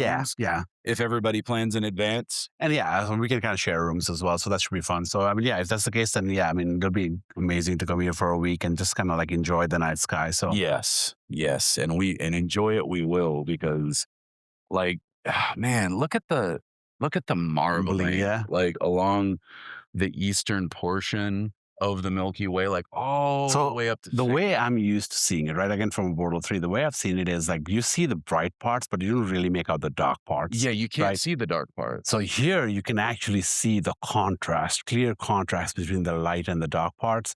And I'm not kidding you, the Milky Way casts a shadow. It does. Right. It absolutely does. And I think we had the sky quality meter up yesterday, right? It was the Milky Way was brightening it up. Yeah, brightening it up because when we actually pointed a little away from the Milky Way, we were getting, I think it was like 21.54 or something like that. Something along those lines, right? Yeah. But when we pointed towards the Milky Way, we're getting like 21.2 or something like that. Yeah, dude, it's unreal. Yeah, so the contrast is unbelievable. Oh, you know what else we saw last night, which I guess you would say was the main night of imaging for us. We saw a Starlink constellation. Yes. It was like 2 a.m. It was very late. But because we were talking really about cool. this, and Rho was telling me, he was like, "Oh, this is mostly during like the dusk and dawn times and everything else." I'm like, "Oh, it'd be nice to see it." Yeah. So I think we checked off a couple of things from the bucket list. Yeah, we checked off quite a few things from the bucket list, man. So, I mean, I had you never seen a constellation before then? I've seen a constellation before. Okay, cool. I've seen a constellation before. But again, seeing one on seeing one on a board one is a whole different thing, right? It's different. Yeah, I mean, I really hope, like, at least Elon tries to do something about it. It's darkening them and stuff like that. I mean, like right now we already have a lot, but can you imagine the future where we have constellations everywhere? Because I mean, I know Blue Origin will have their own, right, and then all the other companies will have their own. And we were talking about already getting very crowded. I mean, like I think we were talking about once. I probably can't stand the satellites, is because again, satellites is something that theoretically, as part of post-processing, you can still remove it. Yeah, you can remove it. But can you imagine if the day comes where they have giant ads in space? Oh, my God. And I saw, oh, my gosh. So I read an article the other day about this company that literally already has approval to start putting advertisements into space. And the example that they showed was the McDonald's arches. Like, that to me is like dystopian. Like I get it. I mean, the thing is, here's the thing, right? night sky belongs to everyone. It right? does. No one has the right to come in and basically ruin it for us. Absolutely. And I think it's like, I understand that corporations want to put things out there, but that's such a terrible idea. It's like night sky night sky belongs to everyone. It does. We already have to deal with city lights and everything else. Yep. And having to go into a dark sky, like we had to literally We had to make drive this time 3 days to kinda get come to a this. dark sky, Like, right? And as time goes on, you're going to have more cities, more lights, and darker skies are going to be rare. And on top of that, having giant billboards and everything else in space Yeah, is just going that's- to, yeah. I weep for our children because these spots are already so far and few between. I mean, don't get me wrong. You can find like reasonably dark areas where you can see the Milky Way, usually within a few hours drive Yep. of most places in the continental US. However, for these truly dark locations, the breathtaking ones, like I think like it's something like 98 point something percent of people will never even see this. Yep. I mean, and imagine our kids. Like it's going to become something that the richest of the rich will be able to see because they'll be able to, take a boat to the middle of nowhere or whatever. The thing is, because we never get to enjoy the beauty of the space, the problem is, right, for those who grew up in cities, right? I mean, having never seen a dark sky, you don't develop the fascination towards it. You don't. Right? So, I mean, I remember the first time I got fascinated was when I was back in my hometown in Nepal, in Biratnagar, and all the lights went out and Power outage? Yeah, power outage, right? We used to have these things called load shedding where they would basically have power outage for like 6-7 hours at a time. Uh-huh. And I was just relaxing with my brother on the roof, and I think like the power went out, and within a couple of minutes, right, the Milky Way just like popped up, Appeared. right? And I was so fascinated, is because I'd never seen that before, and that got me interested. And I really reached out to my dad, and my dad actually fueled my interest. He started buying me books and stuff like that, and I started getting more interested in space. And all that is because I saw the Milky Way with my own eyes. Right. Right. And to your point, like people don't know what they're missing. Yeah. And so that's the thing is because like now imagine a scenario, right? Let's say 10, 20 years, 30 years down the road where you can't see the night sky at all. We have one car. We haven't had one in over an hour, but let's close our eyes. And mind you, if we wanted to, we could take any one of the side roads out here. There are lots of them where you can go deep down. But it's a convenience thing for us, like just being able to pull off the side of the road and set up. And I will say too, last night just after astronomical darkness started, we saw our last car and we did not see another one all night long. So it's not like it's a car every 5 minutes or anything. Yeah, it was literally one car around 10 o'clock, and after that we didn't see anything. So, but anyway, continue. I'm sorry. Yeah, so I mean, just to get to the point, right? I mean, like it fueled my curiosity for space, right? By being able to see the Milky Way. Now you have all these folks around the world that live in cities, and a lot of folks have never seen the night sky in story, right? I mean, you hear stories about some folks that say, "Hey, during a power outage, 911 gets calls about how like Were strange you the one lights telling me about that? Yeah, there was like strange lights in the sky, blah blah, and so on. And it turns out to be Venus or like something like that, right? So, but yeah, so I'm like, imagine, right? Is because people never get to see it, so they don't really know what they're missing, right? Yep. But imagine a scenario where it wasn't an issue, right? Everybody grew up under the night sky. I would see there would be so many people that would be budding astronomers then as it's compared to now, is because unless you see this, and dude, I can't imagine a single individual that'll look at something like this, right? And not be fascinated. Yeah, how could you not be? I completely agree. And, growing up as a little boy in the country, on the outskirts of Charlotte, it was very dark there growing up. It wasn't Bortle 1, but it was dark enough to see the Milky Way. And even spots like that now, which are still considered like country living, there's these LED lights everywhere, and McMansions are going up on every corner, and you just can't see it anymore, even from locations like that. And if you ask, honestly, I would say, probably if you ask any astronomer or any professional or any scientist that have actually gone into this field, right? I mean, they probably have a similar story as well, right? Oh, something inspired them. So, yeah, they were like, just went to a dark sky site, or went camping with their family and whatever, and just saw the night sky and just got inspired. And imagine if we down the road when we don't have as many dark skies, like, I mean, the hobby itself, like, not just the hobby, right? Like, I mean, even the field, like, you might not have as many people. Like, you won't be able to do astronomy. Even like the scientific, like Vera Rubin, for example. Like there's power plants in the Atacama Desert that are threatening to damage mines for things like lithium and power cells, etc. Like there are so many things that are competing to take away our night skies, all in the pursuit of financial gain. And that's another part about it that just really deeply bothers me.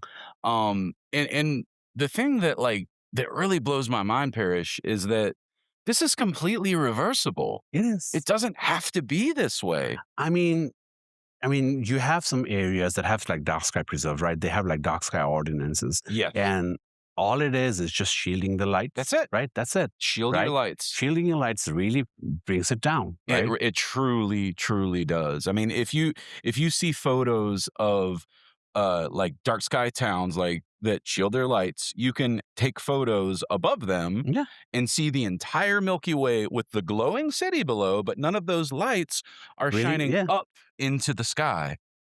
Which like what good is that doing you if your light's pointing up and that's like, I understand if you want to light up your property at night because you're scared, install motion lights, because like that is more apt to actually scare someone away. Like, oh, somebody turned the lights on, I'm getting out of here, and then they'll turn off in 30 seconds and the darkness returns. Like there's so much to be said about this, but the main thing is we need to keep our like curiosity fed. Yes. Right? The problem is like as a human species, right? I mean, we live in this oasis in the middle of nowhere, right? We're surrounded by like just imagine the scale of the solar system, just one planet in that, right? It's like 0.001% that actually has life. And in the scale of universe, right? In the scale of space and time, like we're nothing. Right. And so after that, when you start to consider that, a lot of the stuff that we kind of like, fight over and everything else seems so trivial at this point. So trivial. Right. Continue. I'm grabbing my drink, but continue. So that's one of the things I'm scared about is like, what, as we start to have more and more light pollution, is people that would never be able to experience this and never be able to kind of like, like enjoy the joy of like the stars and everything else, and not like it could have turned away so many people that would have been like amazing astronomers away from the field. So there's really something to be said, and in society today, everything, it's just so instantaneous. I mean, even knowledge is instantaneous now. I mean, if you want to know about something, you can know about it right away, and that takes away something very special about learning things and doing them yourself and figuring it out. And like for me, like just like one of my absolute favorite things about astronomy was when I realized that like, hey, I know a dozen constellations now a few years back. And then I was like, I'm going to learn a new one every season, at least one. I'm going to commit it to memory. And I've done that. And this is, a skill that I've been able to slowly build on. And now when we're looking at Sagittarius, I can immediately point out the teapot asterism right in front of us, which by the way, looks just absolutely gorgeous here. It's crazy seeing the teapot from this dark of a sky. Because it really does look like a teapot. we were talking about this yesterday, right? Is because I remember like late nights where I've been to like, trying to send some pictures, and I've gone to like state parks and stuff like that. And once you get to Bortle skies, like there have been times where like at that time, I think I was shooting with the SkyGuider Pro. And I had to make sure that I went before sunset. Yes. Because after let's say if I got there after sunset, it was impossible for me to figure out where Polaris was. Yeah. Oh, yeah. Because, I mean, there's so many stars. I mean, you can look at it, like, I mean, you can make it out with your naked eye, But when you're trying to polar align by looking at like, at least a skydive, we had to look through those eyepieces. Yeah, you had to find it. It's like, it was impossible. Yeah. So I would say there were a couple of nights where I was like, I was late in getting there, and I tried to set it up. And at that time, I was, like I said, right, this was back in 2017. So ASI had just come out, and I think I was using that. And there wasn't a lot of tools to really help you with some things. So I think after a while, like I had a couple of times where I just like got there around like a little after sunset, or like even after sunset, it was already dark out. And I tried to set my SkyGuider Pro, and I was trying to figure out where the hell is Polaris by looking through those front, and I couldn't find it. That and tiny little field of view, man. Yeah. And so it's so hard to find. It took me hours, sometime an hour or more, to kind of try to finally get it close enough where I could do like small short exposures. And I think after that, I was like, okay, you know what, I need to find another solution, is because there are times where after work and everything else, not every time I would be able to get there before sunset, right? So I basically went ahead and got the Pole Master and basically ordered a 3D printed adapter from Etsy. I think it wasn't Etsy, like some other, I think from eBay or something like that, and was able to hook that up and actually use that for polar alignment for a while. So how does the Pole Master work? So basically, it's a small camera. Hey, can you sit beside me? Oh, sorry, I was just, the core's like, oh, yeah. Sorry, thank you. So it's a small camera, right, that you basically hook onto your mount, right? And you connect it to a PC via cable. I think they have this USB cable that you just hook it up, and then you open the app, and all you do is like, well, you basically have this similar to how you have it in SharpCap, right? It's something similar as well. And you just basically it guides the star. Yep, and it'll tell you, like, it'll tell you, so hey, rotate your RA axis to 90 degrees or 60 degrees, and you rotate it, and it'll follow the movement of the stars, and it'll tell you, it's like, well, you need to go left or right or up and down, right? And it'll tell you, and then boom, after you basically get a couple of, like, you get a small circles, you need to ensure that the stars are right within the circle, and then when you're done, you're polar aligned. That's beautiful. So it takes like a couple of minutes at most, right? And then once you start to get into the habit, you can get it done. Yes, very quick. Yeah. And that thing was a huge, like I would say, like, because when I started, like, Nina wasn't as big as it was, right? It was, I think, just starting out, and I was using APT at the time to capture data, and SharpCap was there as well. And I think you're taking me back to Trevor. Yeah, Trevor. Yeah, I think because I remember those times when I started off. Is like I got my first equipment in 2017, and there were only a handful of, I would say, YouTubers at the time. You're saying first astrophotography equipment? Yeah, my first Astro was in 2017. I started, like, I had like telescopes for visual. I was doing visual, but like around 2012. But I saw the pictures, and I was like, I want to get into it. Damn, it was like expensive. Oh yeah. You don't have as many options as you do now, right? Very few, right? Very few options at that time as well. And there weren't as many companies that had products out there, right? ZW, I think they started in 2011, 2012, but by the time I joined, like, they had come out with a 294, and they had a 1600 for mono. And I got a 294 later on, but that was, I think, back in 2018, because for the first year or so, I basically used the SkyGuider Pro. I started off with basically my camera and my tripod, right? Love it. But you can take short exposures, but again, you can't do deep space. You can do deep space and stuff like that. So I was like, all right, I need to kind of upgrade to something. So I was like, all right, the first thing I wanted to get was a mount. So I was like, all right, let me get a SkyGuider Pro. So I got a SkyGuider Pro, and then was using that along with my camera and lenses for a while. And then, that was pretty.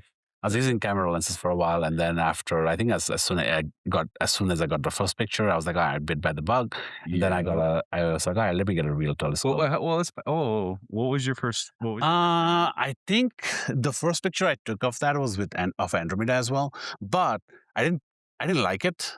Right, it didn't come out well. But this was with like a standard lens and stuff like that. Okay, yeah. And I was like, it was nice for me, and I wanted to share it. You were still impressed. I was still impressed for myself. I was like, I can capture it. But I was like, let me try it with the telescope, right? So I got a Z61, Star 61, which is a doublet.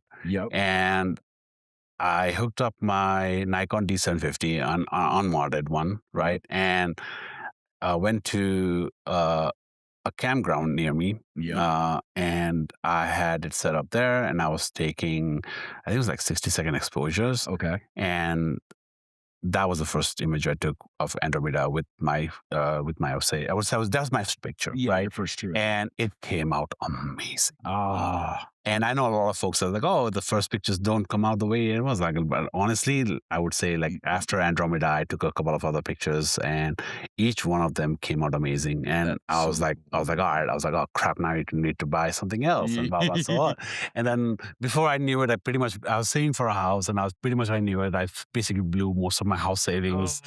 So I ended up getting a EQ6R as the next one, and then I was still using the Z61 with the Nikon D750, and I was like, all right, I need a dedicated Astro camera because I kind of was torn between like, should I mod my D750 or should I actually get a dedicated one?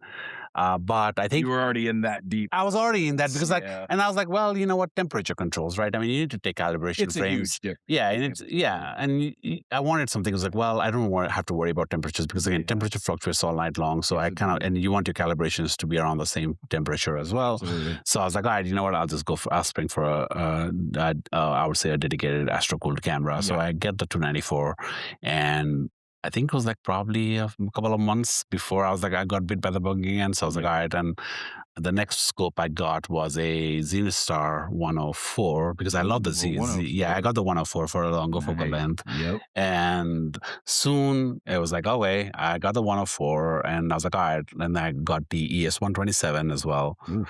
And then, the carbon fiber one. That's like, I know I've told you, but like this is one of my favorites. It is a beautiful scope. So beautiful, the carbon one. So then after that, I was like, oh, you know what? And then they announced a Canon EOS RA, and I'm like, oh, you know what? I'm like, I want to grab it.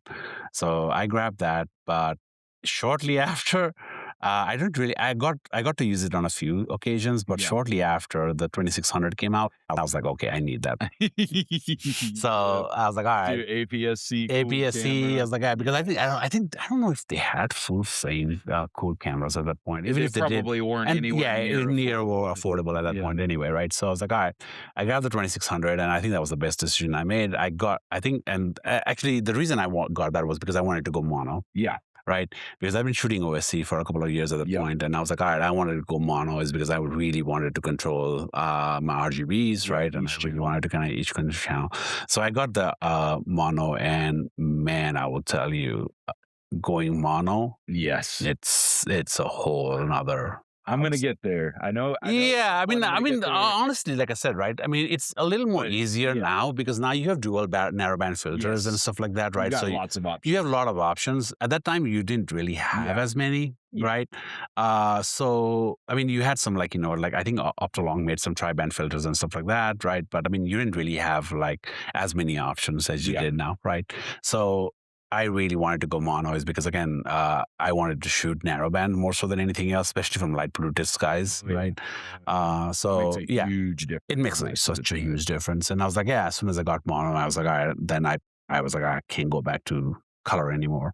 But I think it was like, so I started off that and I was like, all right, I ended up getting a bunch of other scopes and mounts over the years. And AM5, I think I was one of the early adopters for AM5 as well when it came out. And again, AM5 coming out, I think was it before or after COVID? I think it was after COVID. I think it was after COVID. Yeah, I remember it being a big fuss when AM5 came out. And I think that, I know there's a lot of hate on ZWO as well. Oh, but they've brought the whole but holy, I remember back then, you barely had huge product. I mean, you had product launches and stuff. You didn't see a huge improvement in technology. Yes. Right. I mean, you still had Astrophysics and all this stuff. There was still the premium mount of Observatory grade and everything else, right? And you had QHY and they had the cameras and they were Observatory grade as well, right? But not the everyman. Yeah, not the everyman stuff, right? And even you had. Things wouldn't update, right? New functionalities and stuff like that wouldn't get introduced every year or so, right? Yeah.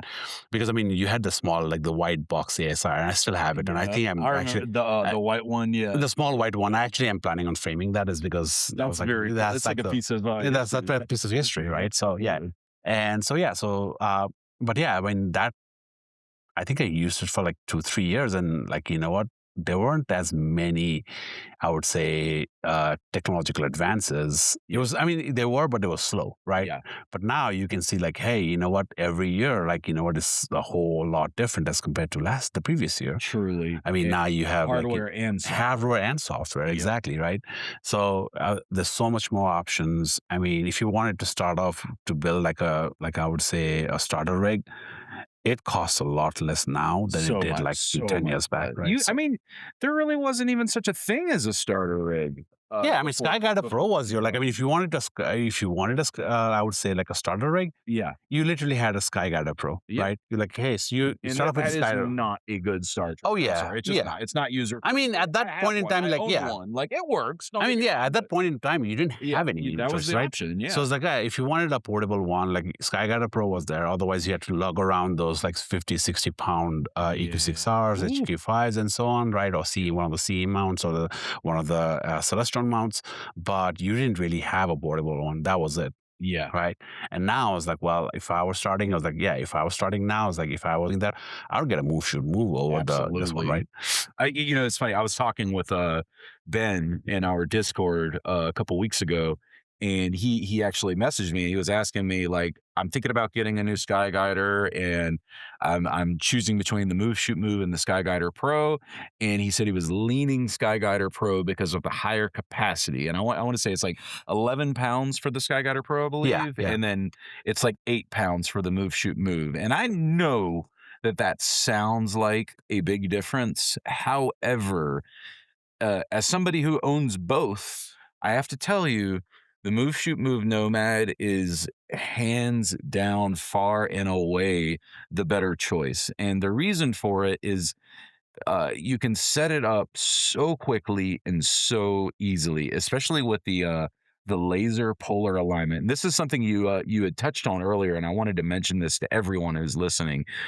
If for some reason you're still using a polar scope, like getting on your knees and looking through the polar scope to polar align, check out, especially if you have access to a 3D printer, but even if you do not, you can order them online. Nowadays you can buy basically just it's a piece that goes in like a Vixen dovetail that has a circle on top of it that can fit a standard size laser pointer. And what you can do is you can actually put it in your Vixen dovetail, turn on the laser pointer, and then just point it directly at Polaris, which is exactly what you do with the Shoot Move. And I mean, I can polar align my Shoot Move in literally 10 seconds because like I rotate, I turn on the, first of all, let me back up. Make sure there are no aircraft in the area. And you do need to look carefully, especially from dark skies, because you do not want, they will find out where you were. They have wait lists. But anyway, you can very, very quickly polar align. And the bottom line for me is if I'm using a star tracker, I'm not really planning on going much bigger than 100 millimeters in focal length because like I predominantly want to capture, beautiful Milky Way shots. And maybe like last night I was doing an 85 millimeter shot with my Canon R5 on Rho in the blue Horsehead Nebula. And it was coming out perfectly every sub. I was taking 2-minute exposures and they were coming out beautifully. And for the cost, like go with the Shoot Move. Just As someone that owns SkyGuider as well, like I mean, literally after I got some other gears like SkyGuider, I've barely used it. I think during our Wisconsin trip, I took it out and I tried to set it up, and I was like, you know what, this is too much of a hassle, and I didn't even use it anymore. And again, it's the thing, right? I mean, you can buy like right angle polos, like right angle like eyepieces and everything else, right? So I mean, it's tough though, but I mean, you still run into the same. I mean, yeah, you have like and the thing, the weird thing about this is like, so there's two ways you can mount things up, but if you have something heavy, you have to use that counterweight, right? The problem is the counterweight goes right on where it blocks. Yeah. So you literally have to put a line, then put the counterweight and your gear on, but then you've already touched it, so it's already moved a little bit. It's no longer it's no longer put on perfectly, right? So, but I would say, I mean, now I would say you're at a point where that is not a feasible option that I would even recommend to anybody. Same. I would say is like, yeah, if you're looking for, let's say, portability and all you have is a camera and a lens, right? Go with the Move Shift Move. Yes. If you want anything else, there are way other better options, Yes. right? Skyguider Pro is something I honestly at this point I can't recommend anymore. So I know what is Jet. Okay, yeah. There are a few air pads around here where planes take off. It's just it is a jet, but it was just very loud. I mean, we haven't heard anything that loud. Which way is it coming from? Or is it that one over there? No. I mean, it definitely sounds like a jet. It's just I haven't heard one that loud out here. It's been so quiet. So another thing, wear jeans out here because there are scorpions. They're little scorpions. They're these little green ones. And if you have shoes on and jeans on, you'll be fine. But don't wear shorts and flip-flops is what I'm getting at, because I'm a guy who always wears shorts and flip-flops because it's comfortable. But I when I was walking back to the car at Nathan's at the observatory on the first night, he had warned all of us that there were scorpions around, and I was like terrified because like that is exactly what would happen to me, getting bit by a scorpion and then having my trip ruined. And sure enough, when I was walking back to the car to go to sleep, I literally came face to face with one, and it raised its tail up, and I was just like, oh my god, I've never seen a scorpion in the wild in my life, you know, and I'm like, here's a scorpion. There's so much cool fauna out here, by the way. Like some of the things we've seen, we still don't know what those little shrew guys are, do we? There's these like adorable little, they're about the size of like a large rodent, but they can stand up on their hind legs like prairie dogs, and we've seen like several of them cross the street and then stand up on their hind legs. They're so cute. I've seen armadillos, which is super cool because I've never seen those in the wild. I'm fairly sure I saw a tarantula run across the highway. Scorpions, like you say, tons birds. I wish it wasn't 104 degrees because I would be going nuts. I brought my my birding lens as well. I hope tomorrow morning before I leave, I can at least get those western kingbirds that hang out in that tree outside the lodge, because they're beautiful with their yellow bellies. But there's just, man, there's so much cool stuff to see and do out here. I mean, I could spend a month here, and I guarantee you I would not get bored, because it's just so beautiful. But yeah, I mean, there are so many options now for getting into astronomy. And yes, it's a really good time to actually get into it, is because again, the hobby has never been cheaper, right? I mean, again, it'll probably get more cheaper as time goes along. But I mean, there was one of the things I think we had chatted about earlier as well, was smart scopes, right? Yes. So as with many other folks, I was kind of a little skeptical about those, because again, I think though it was we were gatekeeping without it. We were gatekeeping without realizing it, right? Because I mean, one of the joys of kind of really getting into the hobby was really understanding your equipment, right? Yes. Like how, like balancing RA and deck, right? Like, you know, understanding all the mechanisms of a setup. And I think that was and not having to do that and just bypass everything together and just kind of go in something and kind of use that. I think for me, I was always under the impression that it takes away from the hobby.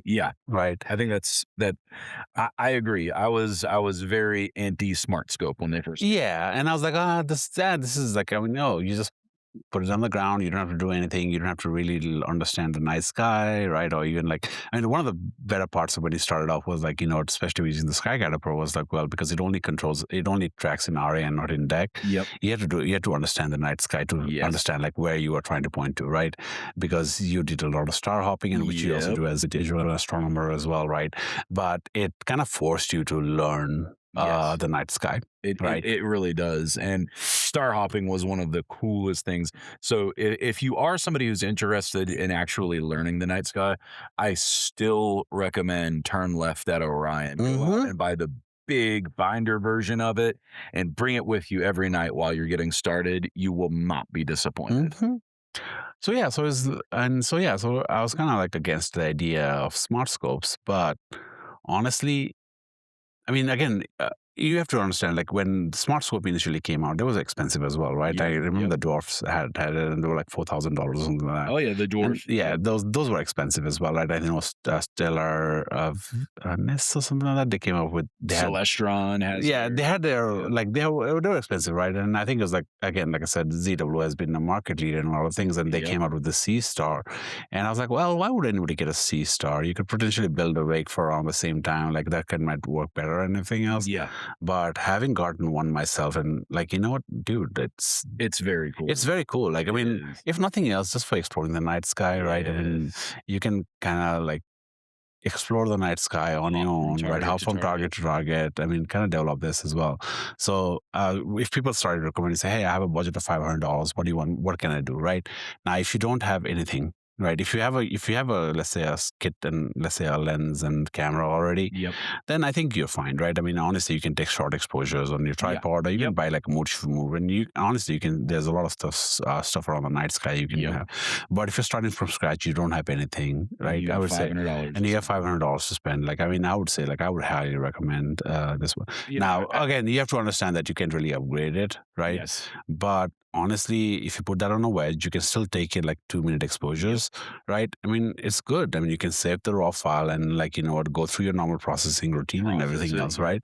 Yourself, and you can actually get very good good like and then you can go spend $300 on PixInsight to process the photos. Exactly. I mean, honestly, then, I mean, like, yeah, for that price, I would say, like, yeah. So, all right. So, let me just say, when these first came out, the Astrocast was in play, and I was quick to say a lot of negative things about them because I felt very strongly, and to some degree I still do, I have a little bit of a bias towards it, that it took something away from those who are getting into astronomy. However, that was biased of me because not everybody can afford to go out and spend $3,000 to build a rig. Myself, at 20 years old, could not afford to go out and spend $3,000. And the way that I see it now is that if someone spends $500 and gets a Seestar and they actually use it, like the way that like Parish does, or like any other number of people do, and they actually get very interested,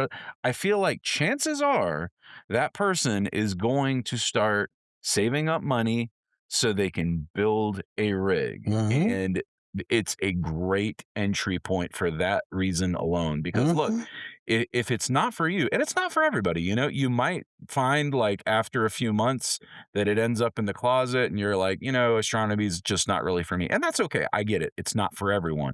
But at least for those who do continue to pursue it, they already have, you know, a pretty good idea of how at least astrophotography works, as far as like photo stacking, long exposures, you know, calibration frames. All of these things can be learned with a Seestar. And then hopefully, if you're paying attention while you're hunting around in the night sky, you're starting to pay attention to things like, oh, that's Antares in the tail of Scorpio.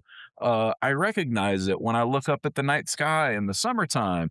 And then you start to realize things like, oh, wow, Orion's not visible at all in June.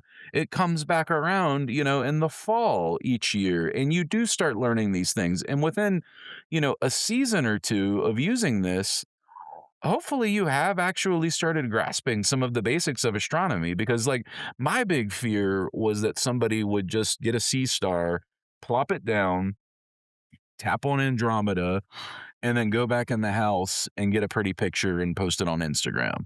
But I think that's very reductive of me to say. And I was wrong. I'll be first to admit it. I think it's a great entry point. It is. I mean, like, here's the thing, right? Like, if you're starting out, nobody's buying like an astrophysics mount. No. Right? Unless you're like, unless you have the money, right? Yeah. And the thing is, like, because I've heard stories of people like coming in and say, "Hey, I haven't done anything. I want to start off. with a $5,000 budget." Yeah, an Edge HD. Yeah, and they get like an Edge HD or like this one, and so I was like, yeah. And then those become hobby killers, is because again, you have to spend. Yeah, you have to start to really finicky, and especially when you're shooting at long focal length, that's a whole different another challenge, right? That you start to get into. Yep. And it can really be hobby killers, right? Absolutely. So normally people say start off with something small, right? Like a GTI mount or something like that. The problem is once you buy the GTI mount, after a year of like you playing around with it, you'll outgrow it anyway, yeah, right? you will. And you're like, oh, what's the next big thing I can get, right? And so on. So then you spring for like an AM3 or something like that. Yep. Or an EQ6R, which are like fantastic mounts. Yeah. But then again, like I said, right? So this is one of the things. Like I started off with a Skyguider Pro, and I was like, okay, then I moved on to an EQ6R, right? And if I had started directly from an EQ6R and I'd have to go through some of the challenges and stuff like that, I don't know, maybe I would have been turned off by the hobby, right? Yeah. Yeah. And that's the thing is, so now, well, the thing is now you have so many options. Right there. Now you have so many options that honestly, like, I mean, I would say like, yeah, smart scopes like the Dwarf Lab Mini and Seestars. Yep. I mean, they are a great entry point, right? They really are. And they're not and again, hobby killers. yeah, they're not hobby killers. It's because again, the thing is like if you are interested, you will learn more about it. Yep. Absolutely. If you're not interested, you play around for a while and say, hey, this is not for me. And again, some people like we've had people that have hopped off their hobby because again, like life doesn't work out that way. Yeah, right? They don't have the it's time. not for It's not for everyone. And even if you want to, like sometimes like life just doesn't allow it, right? And that's fine. That's completely fine. And almost every hobby is like that anyway. Yeah. So that's fine. So like that's one thing. Like having Seestar, being able to kind of see the night sky, and I've taken around with me to my friends who have no interest in Astro, right? Yeah. And I've taken around with them, just like, shown them like, hey, look at this. And they've been astounded by it, right? Yeah. So it's a great place to start a place. And I was like, yeah, if somebody asked me, like, I have $500 to spend or whatever, what I want to get, I was like, yeah, get a Seestar, right? And don't get a Dwarf Lab Mini. Totally agree. That's like a great one. Like, and again, like I would say, it's like, I was like, yeah, I wouldn't recommend them to go buy an AM5 is because, again, the learning curve is steep and so on, right? There's a lot of things you have to factor in. But if you want to start out, now, if you want to say, hey, I really want to get in the hobby, I know I like this. And I was like, all right, so what's a starter, right? Like, get a harmonic mount, right? It's easier, right? Like, I mean, I have an EQ6R. Ever since I got the AM5, I haven't used the EQ6R at all. Right, Yes. this has been shitting out there because I mean, honestly, it has the same payload capacity of 44 pounds. Yes. Right, and I don't have to. It's so much lighter. Oh, it's so much lighter. Right, so much lighter. I don't have a permanent setup in my backyard yet. Now, This is like the same struggle I had because when I was trying to decide which mount to bring to the observatory to Astro Peak, I have realistically for that rig, I could either use my CM26 or my AM3, but like. I knew like in my heart, like the AM3 would be ideal in that it's, very capable, but at the same time, I love my AM3 because it's so lightweight and I can take it with me on trips and I can set it up so quick and I can put it on my pier. And I just knew like my CM26 being heavy and needing counterweights, et cetera, like that is meant to sit in an observatory and the AM3 is meant to hit the road. You know what I mean? So yeah. So I mean, you have so many options, right? Means South 33, right? I mean, there's so many options. Shout out to Ming, man. What a phenomenal job he is doing, isn't he? Yep. I mean, they came up with the South 66, right? I mean, I think they call it some other name now officially. Is the first pre-order sold out yet? I don't know. I mean, I hopped onto a couple of days ago, and I think they were still open. Priced, man. I mean, for an observatory grade, holy crap, man! Like, I mean. I don't know. Like, I might get it. I still have a lot right now. Yeah.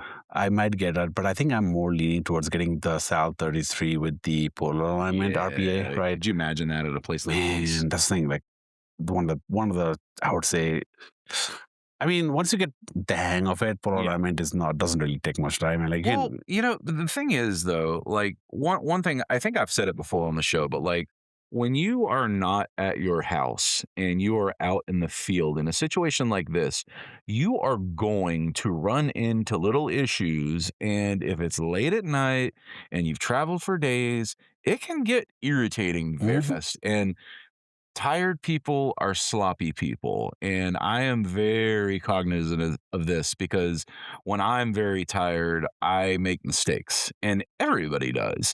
And I think the more that you can simplify things for a traveling mount, the better. And you're absolutely right. Polar alignment, it's not a difficult thing. Like once you learn how to do it, it's darn easy. But if you can remove another piece from the equation and make setup that much easier and faster when you're at a dark sky location, why wouldn't you? Yeah, exactly. I mean, if I was going to a dark sky location all the time, right? Let's say I can't image from my backyard or from my home, and I had to travel out. Yeah. I would definitely get something that allows me to do that, right, really quickly, because that's like you said, right? Is one equation that you just kind of chalk off your board, right? Yep. And again, it doesn't take much time, especially with the ASI that I was using, right? There's a polar alignment there. You turn a few knobs, but those knobs are finicky, right? I mean, like you move one, it's like, oh, now I have to. You saw me last night. I was like getting this clicking noise. I'm like, what is going on? Because with the AM3, it can go like 90 to 45 degrees, and then you have to adjust the Allen head key to lower it down so it can get into the 30s. And obviously, we're at 37 degrees here, so I had to do that. And it's finicky, Yeah, so I was like, so just take that equation out. So like, so I think I'm most likely, like, if I do, I might end up getting the South 33, and then basically use that for a wide field. Yeah. And I have other mounts for my, like, let's say if I want to go longer for, but for a travel rig, I think that'd be fine with the RPAs. Like, if I have to put around every single day, right? Yeah. And I was like, that's fine. But if I have a permanent mount, then it doesn't make sense, because that was one of the things we were talking about, right? Yeah. It's like, why would you need unless you're planning on chugging the South 66 all the time. Like, I can see some people that wants to, like, that still go out to. Do you know what the weight is of the South 66? I mean, it's pretty heavy, right? Because it's very well made. I mean, I would say for the capacity that it has, I would say it's lighter than. Yeah, it's very reasonable. It's very reasonable, but it's maybe not something that you want to bring out to the field every trip. Yeah, I mean, yes and no, because because I know people that chug out their Astrophysics mount to the field all the time as well. Really? Right? Yeah. Wow. I mean, just because it's an observatory, it doesn't mean it needs to be an observatory, right? So you can still use it. It's just a higher pound capacity, and you can still chug around whatever you want. And for those situations, yes, RPA is fun, right? Yeah. But at least for, like, I would say the more of the majority of the population, right? The 33 with the RPA would make much more sense, is because, well, you're not chugging around, let's say, edge 14, right? All the time, right? Yes. So, but so that's where I lean towards anyway, right? So I'd kind of go to that direction. But I mean, honestly, I was like, were you guys disappointed when they came out with the ZW AM7? The AM7 was such a buzzkill, man. I mean, I was so excited for it, because I'm like, surely they're going to have some new integrated features and some, awesome through the mount cabling. And like, I just like, really? Like, they literally didn't even upgrade the motors. I think it's the same motor. It's the same motors. And like, to me, I get it. Like, I saw somebody post the other day that they were able to buy the AM7 for just, what they claimed, and I don't know the prices right this moment because I'm not shopping, but he said it was just $200 more than what the AM5 was. So, like, okay, if you're only spending $200 more, yes, get the AM7. But at the same time, like, this is their 7 class mount. Like, this is supposed to be, I was thinking something along like let's say at least 110 a pound capacity. This is what I was thinking. And again, like I said, don't get me wrong, I love ZW. I pretty much have my AM3 at Starfront. I have an AM5, right?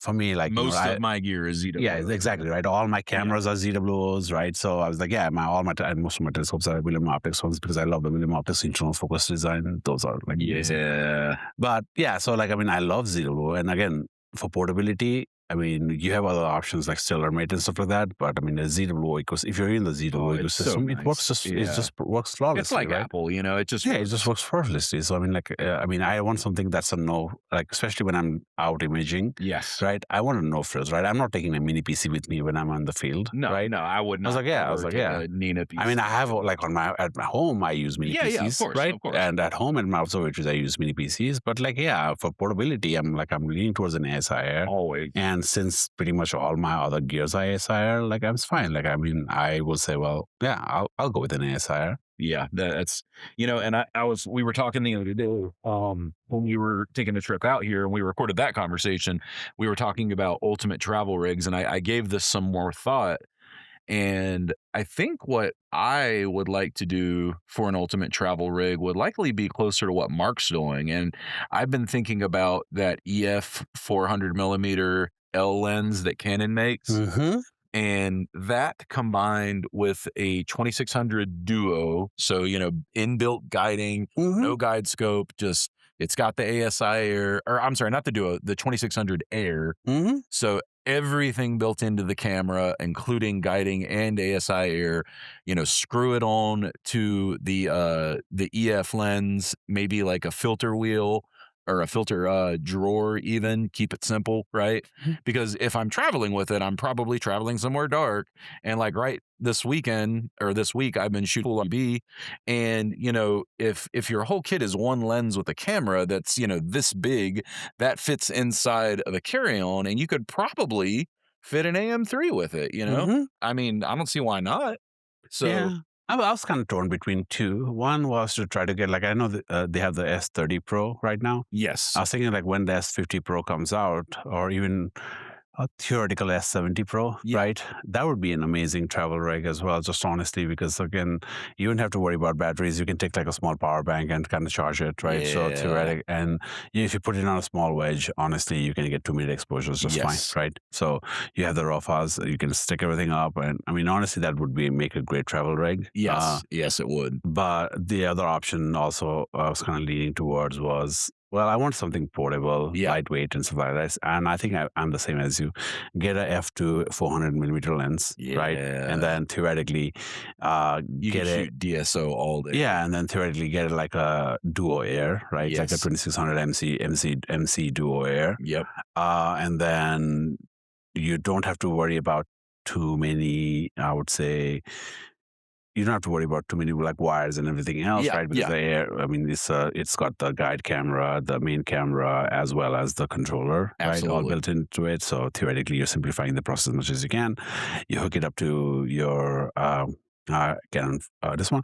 You can go to Rho Astro and actually have him build a custom, I would say. Rho Astro is so cool, Yeah. man. The custom rings that they The custom build. ring. So sure, you can have them build a custom ring for you where you Yeah. can attach an EF and then be done with it, right? So then theoretically, you take an AM3 or maybe even a SAL 33, and Yep. that'll be perfect for your travel rig. You can theoretically fit everything inside a small carry-on. Yes. Right.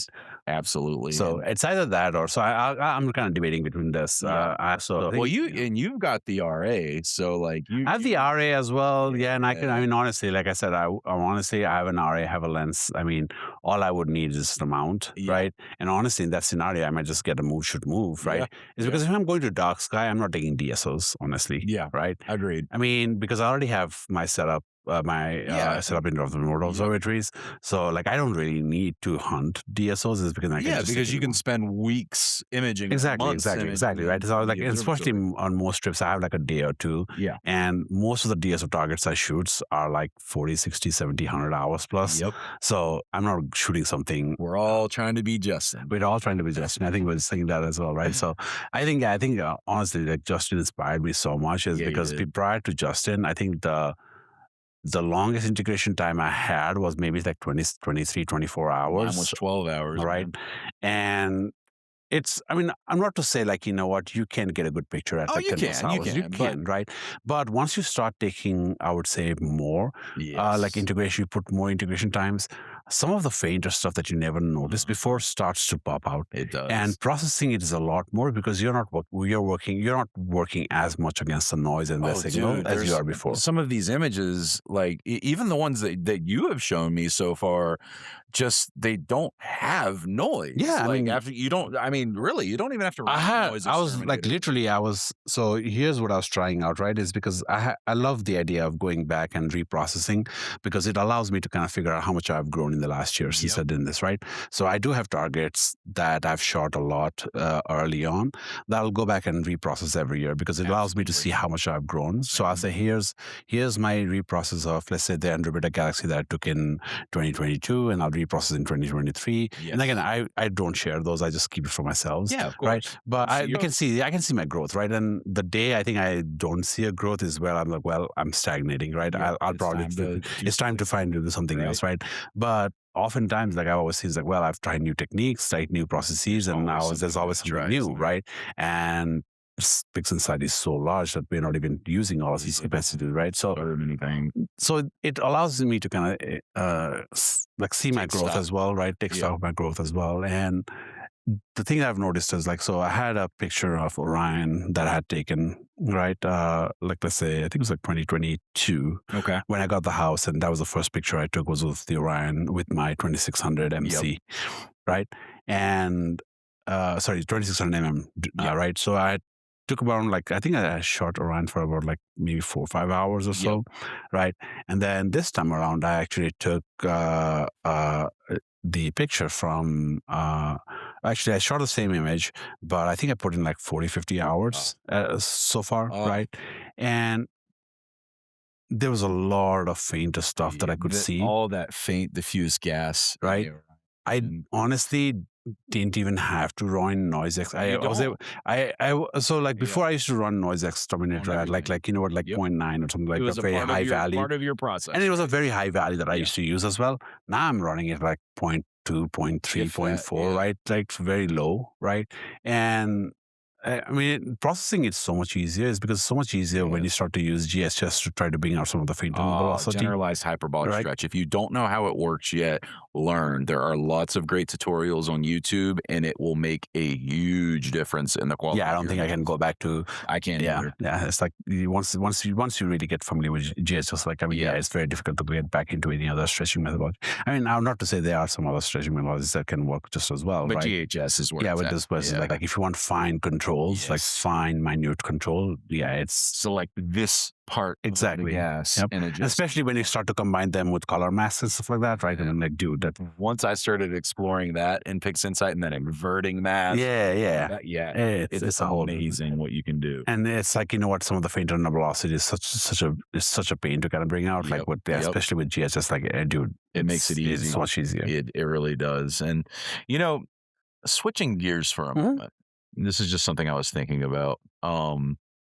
You said growth, and I was thinking about like growth as a person over the last 2.5 years, because next February the Astrocast, well actually next January the Astrocast will be 3 years old, and I'm thinking about everything that has happened since the show started and the community that we've built and the friendships that we have been able to make because of it.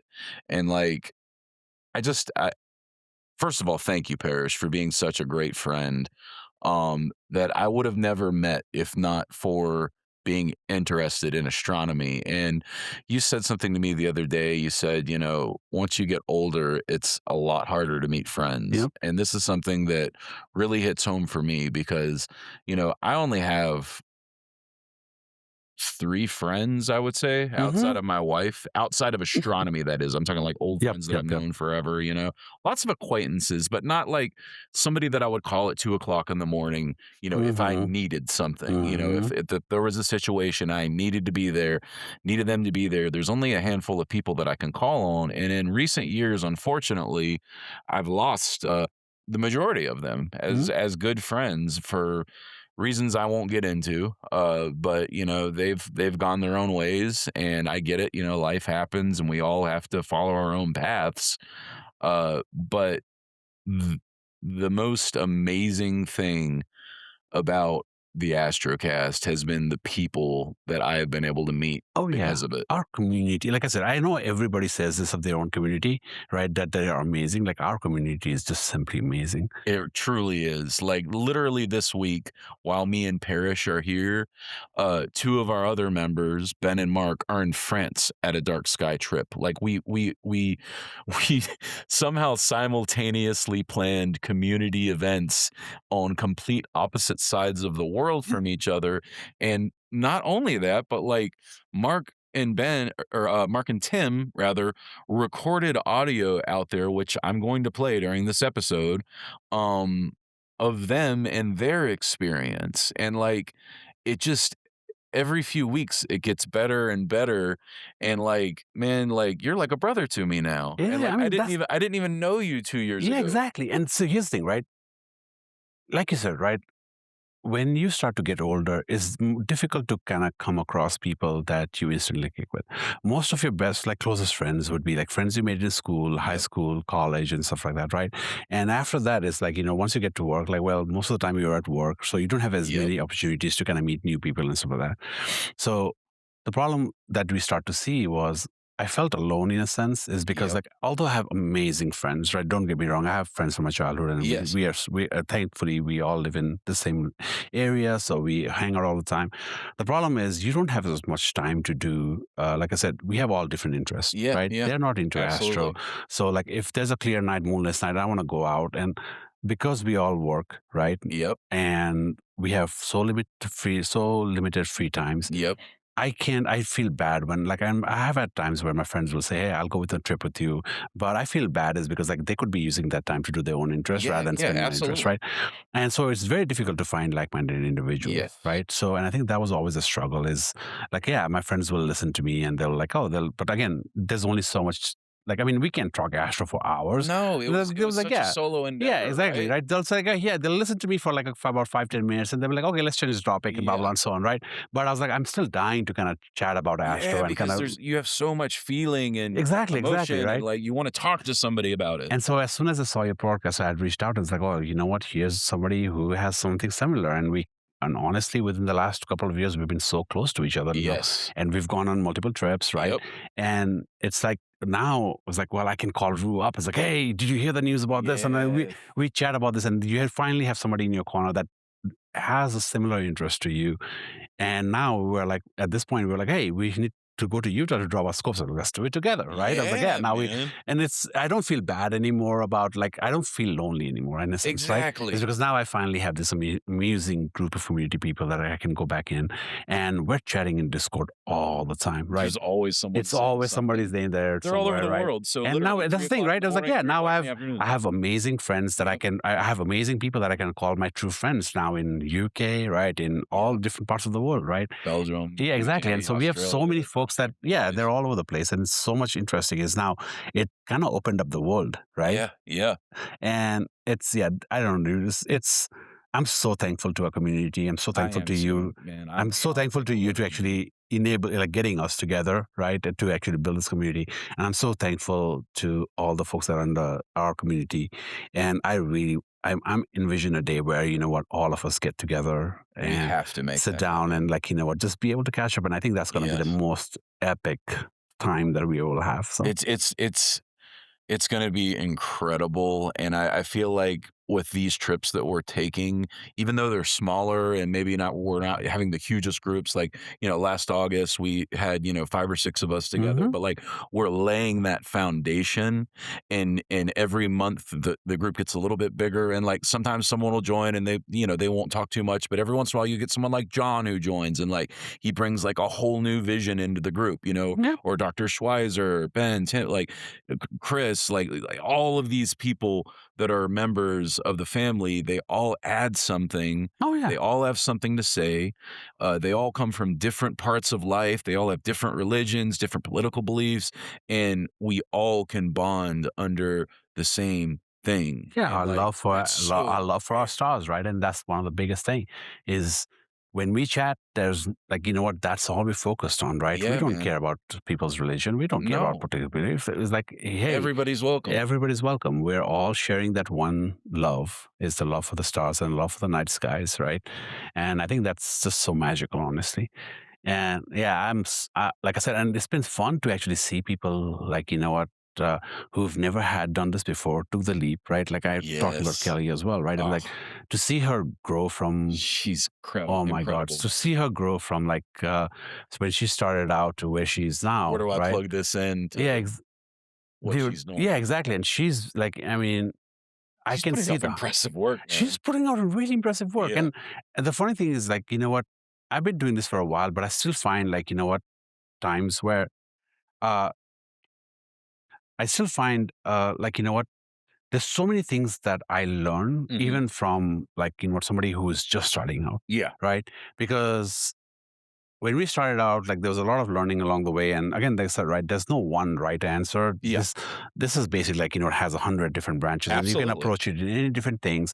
And you start off with something and you cannot get adjusted, and you start to get comfortable with that, and you tend to ignore the other branches, Yes. right? Yes. And somebody I'm brings guilty in, of it. yeah, somebody brings in a different viewpoint, and he's like, "Hey, have you tried this?" Like, and it's a complete somebody who's never like, who's a beginner, right? Yep. And I'm not trying to like kind of like put them down or anything like that, but it's like, they come up with new ideas that I never Yeah, even thought of, right? Absolutely. And there's been so many things. Like, it's been a huge you're on learning a experience. really good one, man. Sorry, I'm sorry to No, interrupt you, but there's been, I just have to call out these shooting Yeah. stars. They're so beautiful. Anyway, and yes. there's been so, and like I would say, like we always learn from each other all the time, right? No matter how old you get, no matter how deep Could into the hobby always you get, learn you can always learn more. And I think you need to open your mind up to learn more, right? Because things Absolutely. change all the time.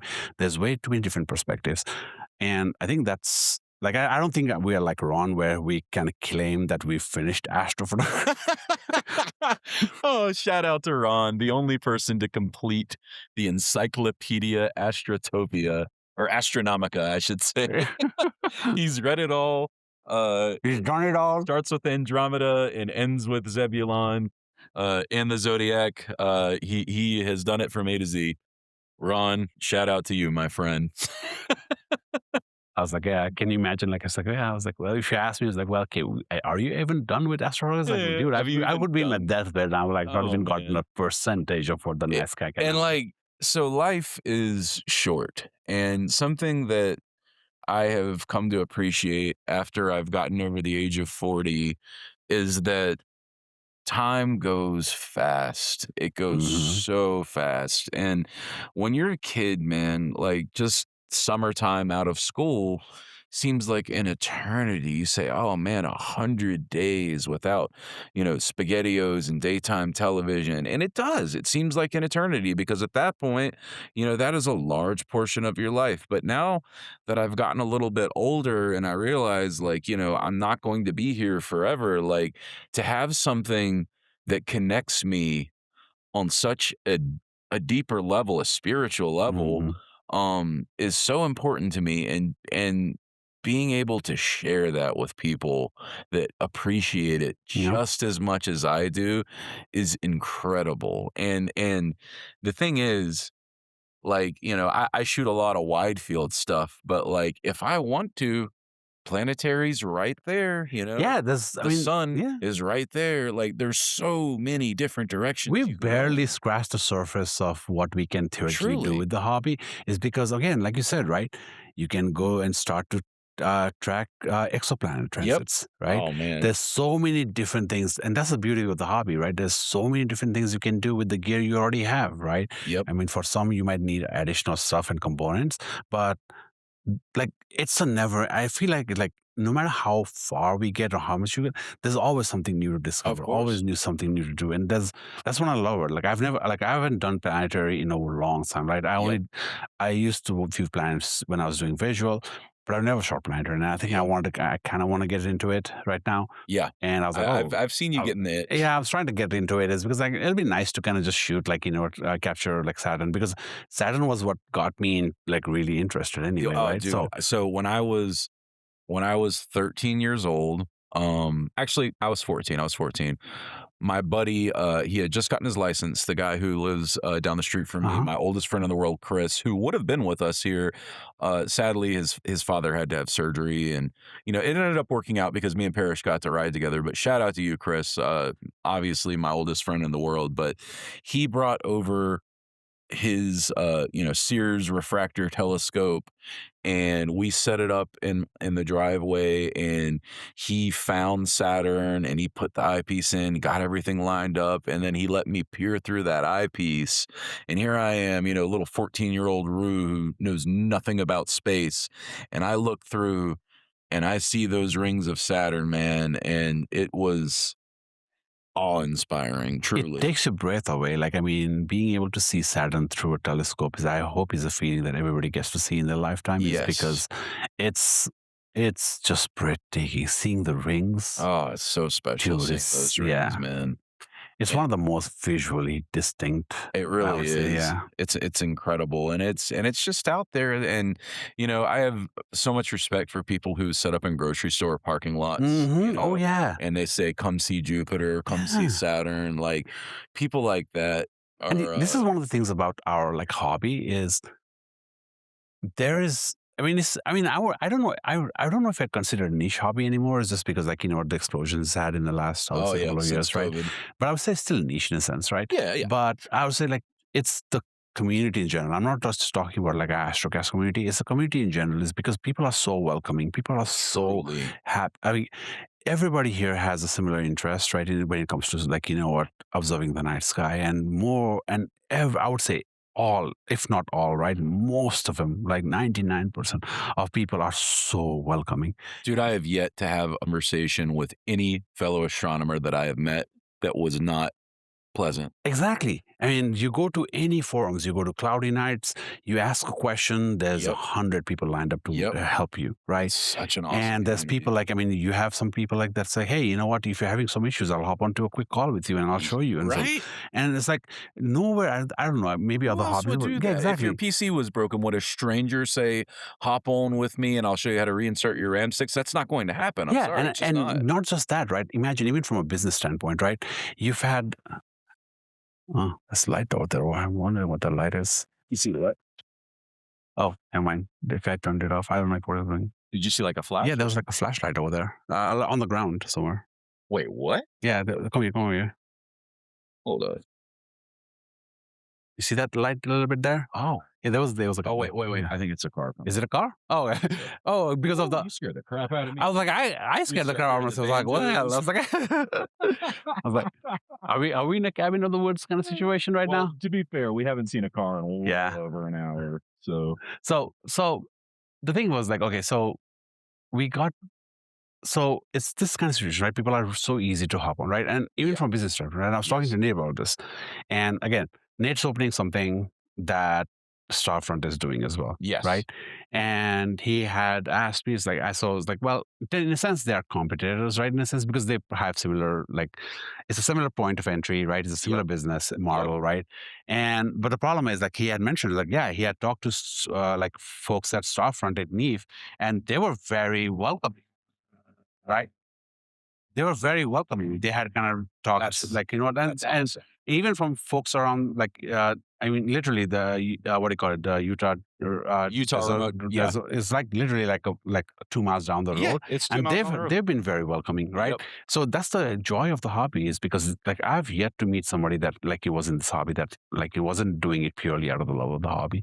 It's not a business or anything like that, right? Like, I know Bray started this, and again, shout out to Starfront. Like, I mean, you guys opened up the night sky for the normal people. They like, did for, I would say, special. they did something special. Is because prior to this, like, I mean, not to say they weren't remote observatories, not for everyman, right? Because they were like, oh, we only accept, like, let's say, Paramount or something, right? So Bray came up with the idea, say, hey, whatever you have, send it, and we'll set it up. And I think, and again, at a price points that we could afford, because of all the observatories that you had before were like $800, $900 over, right? So like, you couldn't send a Seestar or like your CM26 for like $149. Exactly. So shout out to Starfront. Like, honestly, like, I have so much respect for them. I do too, man. Right? And what they've done, what they've done is just one of them. I would say it changed the game. It changed the game. It made hobbies so much easier. And now I pay like $140, $50 or $200 a month, and I have a scope in Bortle one that I can take advantage of all the clear nights, right? And dude, let's pause on that for a moment. Having access to dark skies, regardless of whatever observatory you decide to do it with, it makes like, I am like beyond excited, because, you know, I've talked about it on the show countless times. Like, the light pollution just in my neighborhood, it's starting to make it to where, like, I can't image from home anymore. And like, it's heartbreaking to me, but I'm not in a position right now where I can pick up and move to a more remote area where I can image. So being able to have access to dark skies for a reasonable price every month is just, it's a game changer. Like, it allows me to continue doing what I love. And it allows you to grow as well, because, I mean, I can't imagine 100-hour projects from my backyard. You couldn't do them. I can't do that, is because I only get a couple of, let's say, clear nights in a month, right? And I was like, yeah, if I had to shoot, let's say, like, I have a project that I'm working on from my backyard. That's the Heart and Soul Nebula, right? I've been working on it for over 2 years now, right? And it's the one thing I've been shooting from my backyard, like, constantly. Yes. But, like, but that's the thing, right? Because I mean, I had multiple setups in my backyard as well, so that allows me to kind of still be able to shoot other targets. Yeah. But I can't imagine doing these long, let's say, You wouldn't be. I wouldn't be able to do it No. at all, right? So now it's like, I was at Starfront in the month of October. I think when I got set up, Yeah. there was literally, apart from one day, every single day was a clear night, and I pretty much was able to shoot and get the dark shot done within a month. I mean, I would be willing to bet that for a lot of people in 1 month, what you can do at a remote observatory is more than you would get in an entire year. Oh yeah, at home. Yeah.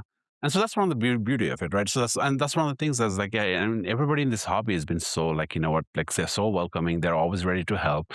And even when it's a business, like you always see these collaborations between these different folks, right, who are doing amateur astronomy to be able to really help. Like I mentioned, like Ned had mentioned, right, folks at Starfront. Even the retailers are like above and beyond like anything you'd see from Best Buy or Walmart or like call High Point Scientific and ask them a question, and I guarantee you they will walk you through exactly what you need to find the answer. And you don't see that in other hobbies. You really don't. So that's one of the I would say the best part of our hobby is just the amazing folks that we meet along the way, people, right? Man. And all the amazing folks that we've met and inspired us. Like, I mean, I still say this today. I'm so thankful that we met Justin. Oh man. And man, I would say like When Justin is somebody. Yeah, Justin is somebody that honestly he's sort of an enigma to me in a sense. He is. Right? He's a because I mean he's thing is he's so warm-hearted and gentle. He's so humble, man. He's so humble. The most humble person I've ever met in my life. It's like because he's so busy, right? He's what I think he's the president of the Charlotte Astronomy, right? Yes, he is. He's the president there. He does help with remote observatories, right? And then he works full time. He works full time, and you'll see him in the chat answer every single question. Every question that's directed at him when somebody comes in. He shares usually very quickly too. Like, and he's like, there are times where like he and I have hopped on a call and like there's time where like I think we need to kind of schedule these. We hop on a call at 8 and we're just chatting until like 1 a.m. Right? And there was so many times like I was telling him like, hey, I'm setting up something at Starfront with my mini PC, and I was like, he's like, Parish, like, hey, Parish, let's hop on a call. I'll help you with some things. And we had that episode that came out of that, right? Yep. And it's not just me. Like he'll hop onto a call with anybody. Can I guide them through? And like, dude, that guy is. I would say like, it's a pleasure meeting Justin. Absolutely. He's the most amazing human being I've ever met. The first night I met him, he literally invited me into his observatory and showed me all of his gear. Like he just walks up, hey, nice to meet you. I'm like, and like getting to know him has been. And he does. I mean, honestly, he brings such a refreshing aspect of like because he's really. If you spend some time with him and you start to talk with him, like you can feel his love for the hobby, and it's just pure unconditional love, right? And because he always finds a ways to improve himself. He's like, he starts talking about this and blah blah and so on. Here's what I've tested out. Here's what I've made like tweaks and everything. He gets into the science of astrophysics, right? A lot of us are just looking at pictures. He's looking at like the binary values behind the pictures and everything else.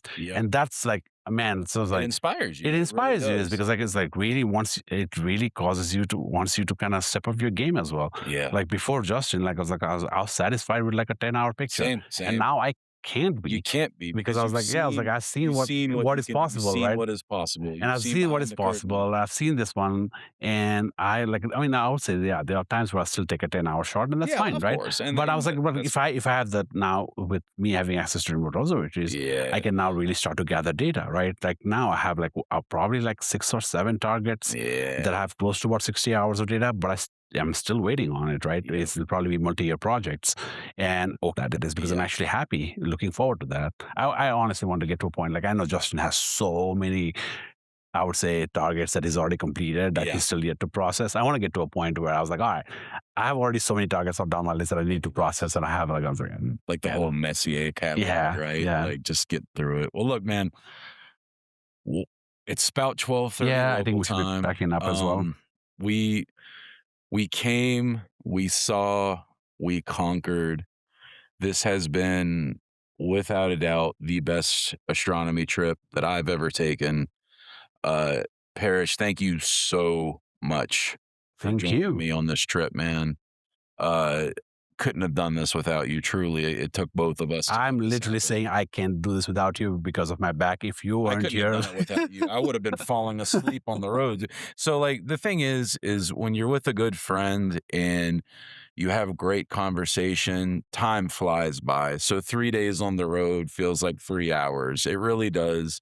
And I guess if I could say one thing to close this out, it would be, make sure, tell your friends you love them, take stock of life, uh, chase those dark skies, make it happen, because we're only here for so much time. We're not guaranteed another day at any time.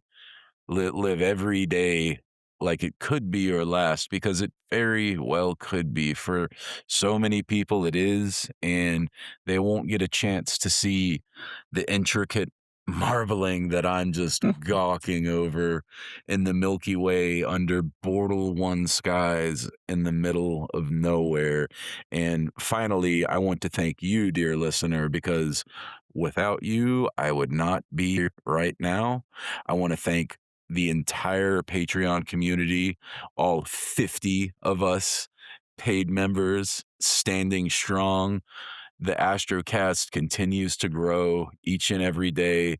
And man, we'll just have to see where it takes us from here, Parish. yeah, I would say, yeah, I mean, join the Patreon. If you're like me, that, has amazing friends, but still has that gap where you don't have somebody to really talk to you about Astro, right? Join our community, man. They are like, So it's special. so special. You'll make the most amazing friends. We've made friends for life, and I'm Truly friends for life. like I said, like 2 years ago, Rue and I didn't know each other, and Yeah. now it's our second trip that we've been on together, And we talk all the time. and we talk man. all the time. So All right, cool, guys. Well, thank you so much for tuning in to the Astrocast Goes West.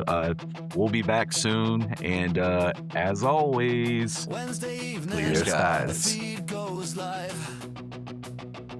Rue's voice cuts through the dark like a 135. From backyard scopes to mountain peaks, we're all tuned in, no time to sleep. Red dot finders, coma correctors gain. He breaks it down like it's simple, never pain. Comets rising, planets in the frame. Every week we chase the sky by name. Pixels glowing, hearts align, thousands of miles, one state of mind. This is the Astrocast, where the dark brings us to the light. From Florida to the UK lights, we're wide awake under the same sky. Discord pinging, never quiet. Rose on the mic, the whole world's invited. This is the Astrocast, yeah.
Dunzo. Parish is behind me.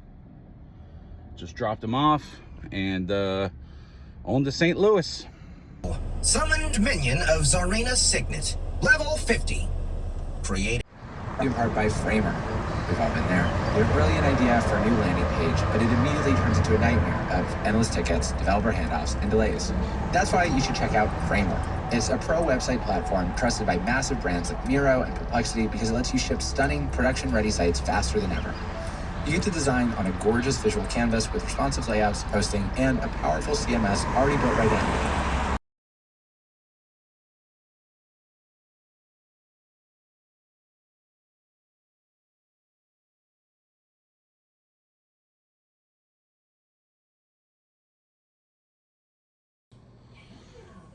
This was literally the only room they had. And you know what?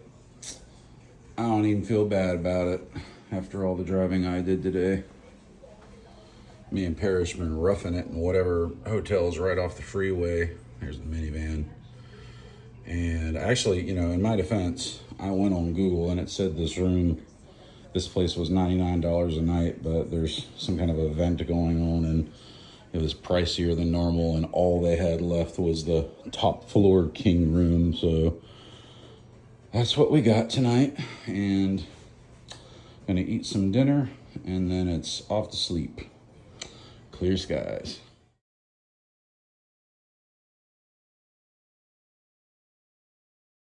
Test.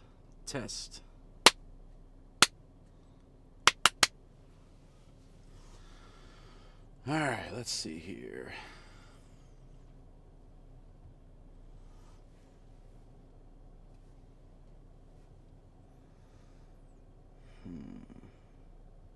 Yep, that's the way. Exit the parking lot. And we're off. Your route avoids a road closure on I-70 East and road closures on I-40 East. That sounds nice. You're on the best route. You will arrive at 9:50 p.m. If I drive straight through, I will.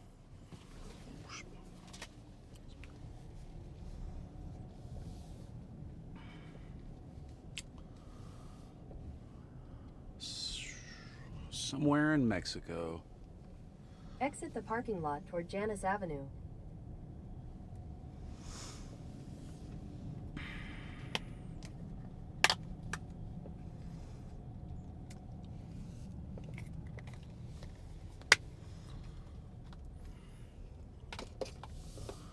Find my way back onto the highway, and we can have a chat. Try not to get hit by any big ass redneck trucks. At the next light, turn left.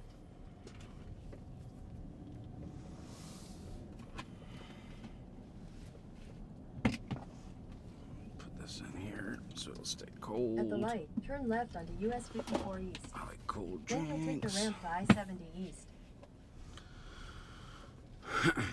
So, a few of the things we're going to talk about are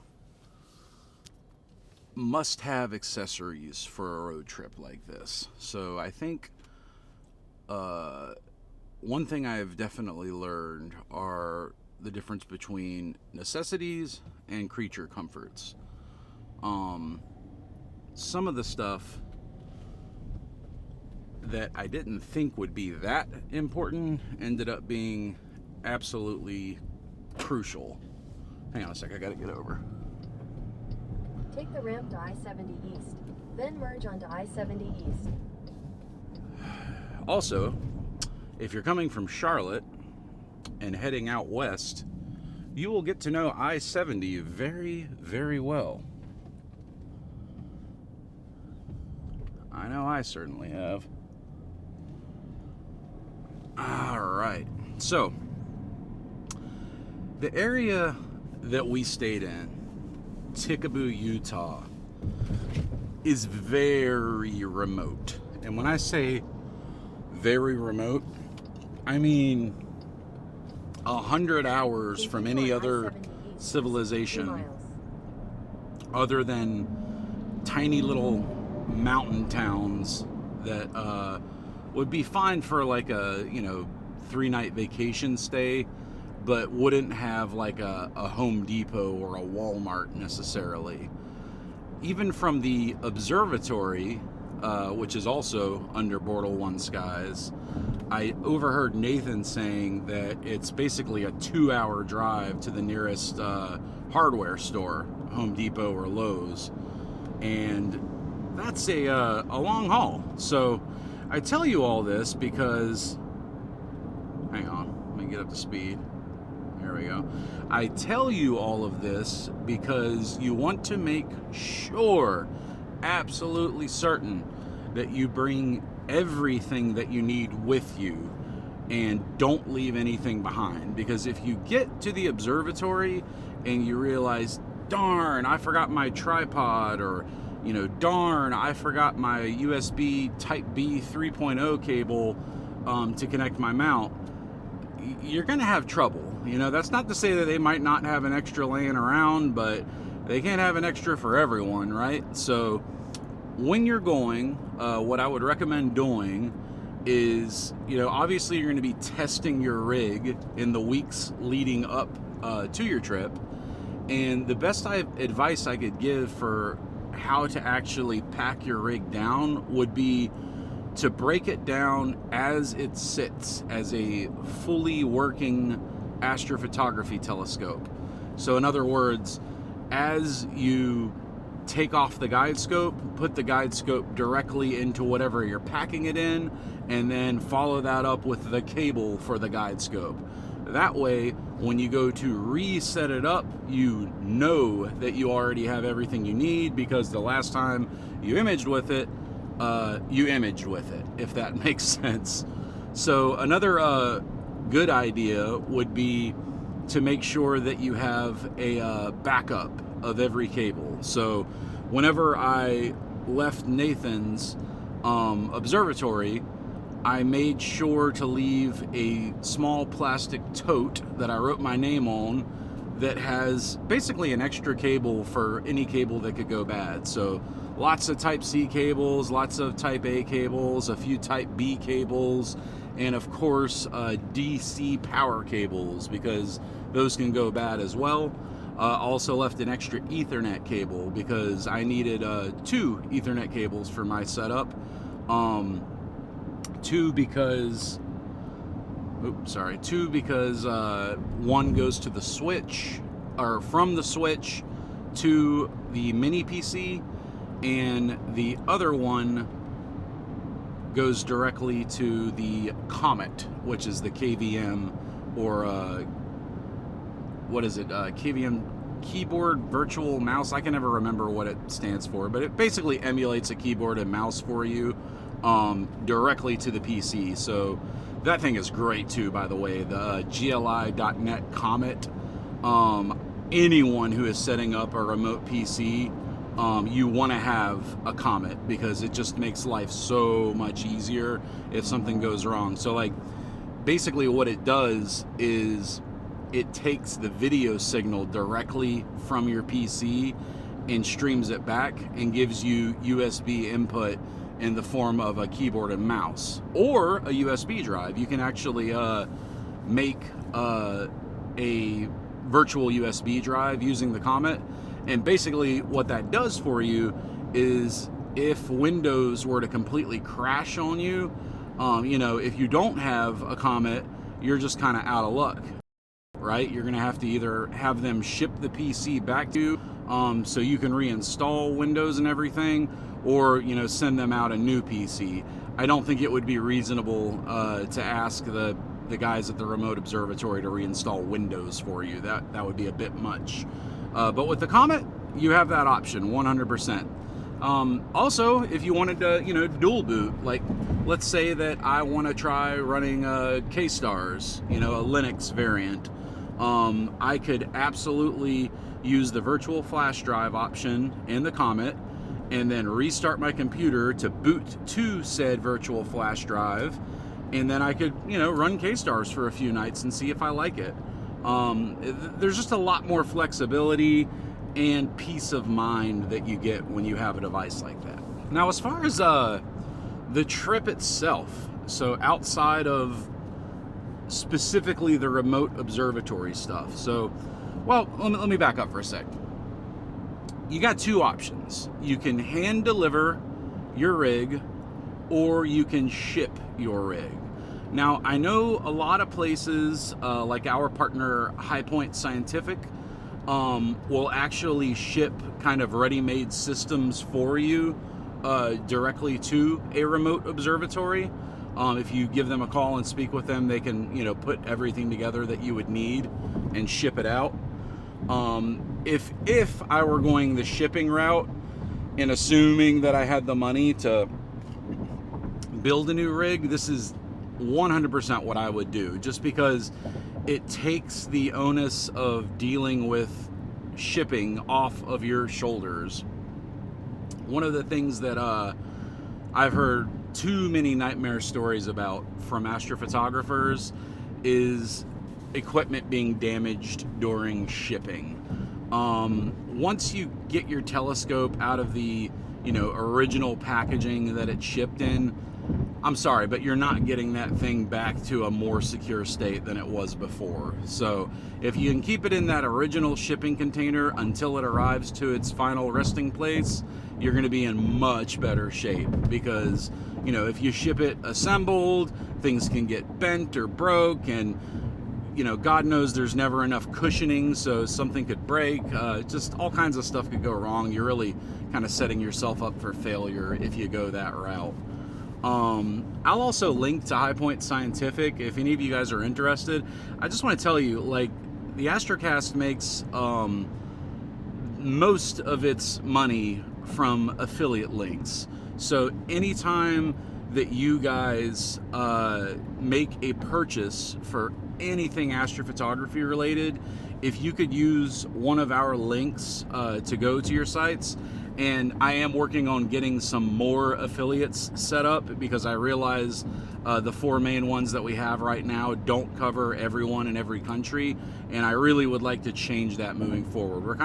We're moving into the next phase of the Astrocast while hitting, you know, episode 100, and I want to make sure that we are offering all of our listeners, you know, every single possibility that they could need for shipping. But, you know, if you go to High Point Scientific, for example, and you build out a $7,000 rig that you're going to send out to a remote observatory, and use our link to do it, that is just a huge benefit for us, because we get just a very small percentage of the profit, but that adds up big time. And especially if you're, you know, building a full rig, or even just buying a filter, you know, something as small as that really does make a difference, and basically allows me to continue, you know, making the show and making content like this.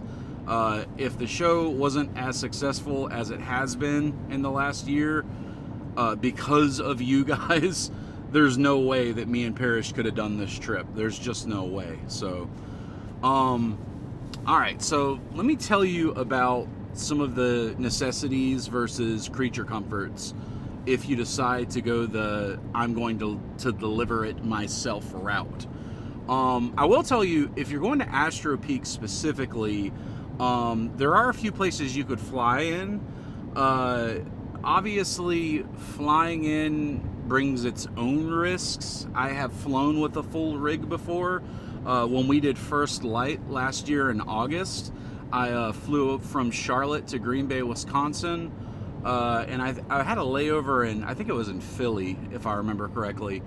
I flew first class, not because I'm rich, I'm far from it, but because I wanted to get the extra space that allowed me, particularly for carry-on. So I got a Pelican Vault case that is made specifically for airlines, and that's what I packed my OTA in, and all of my, like, you know, very fragile gear. So stuff like, I think I got a cop behind me. I'm going to take the camera down for a sec, guys. Hang on a sec.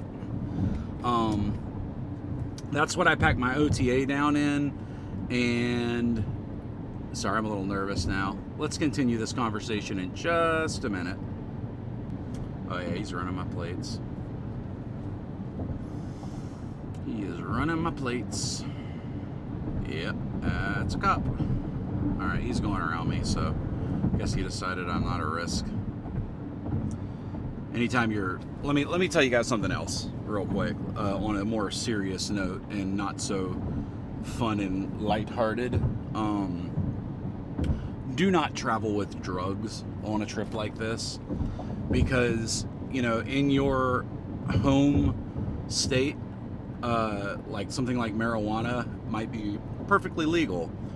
However, when you're driving through other states, it may not be perfectly legal. For example, in Utah, if you get caught with so much as a joint, they can put you into jail for up to 6 months.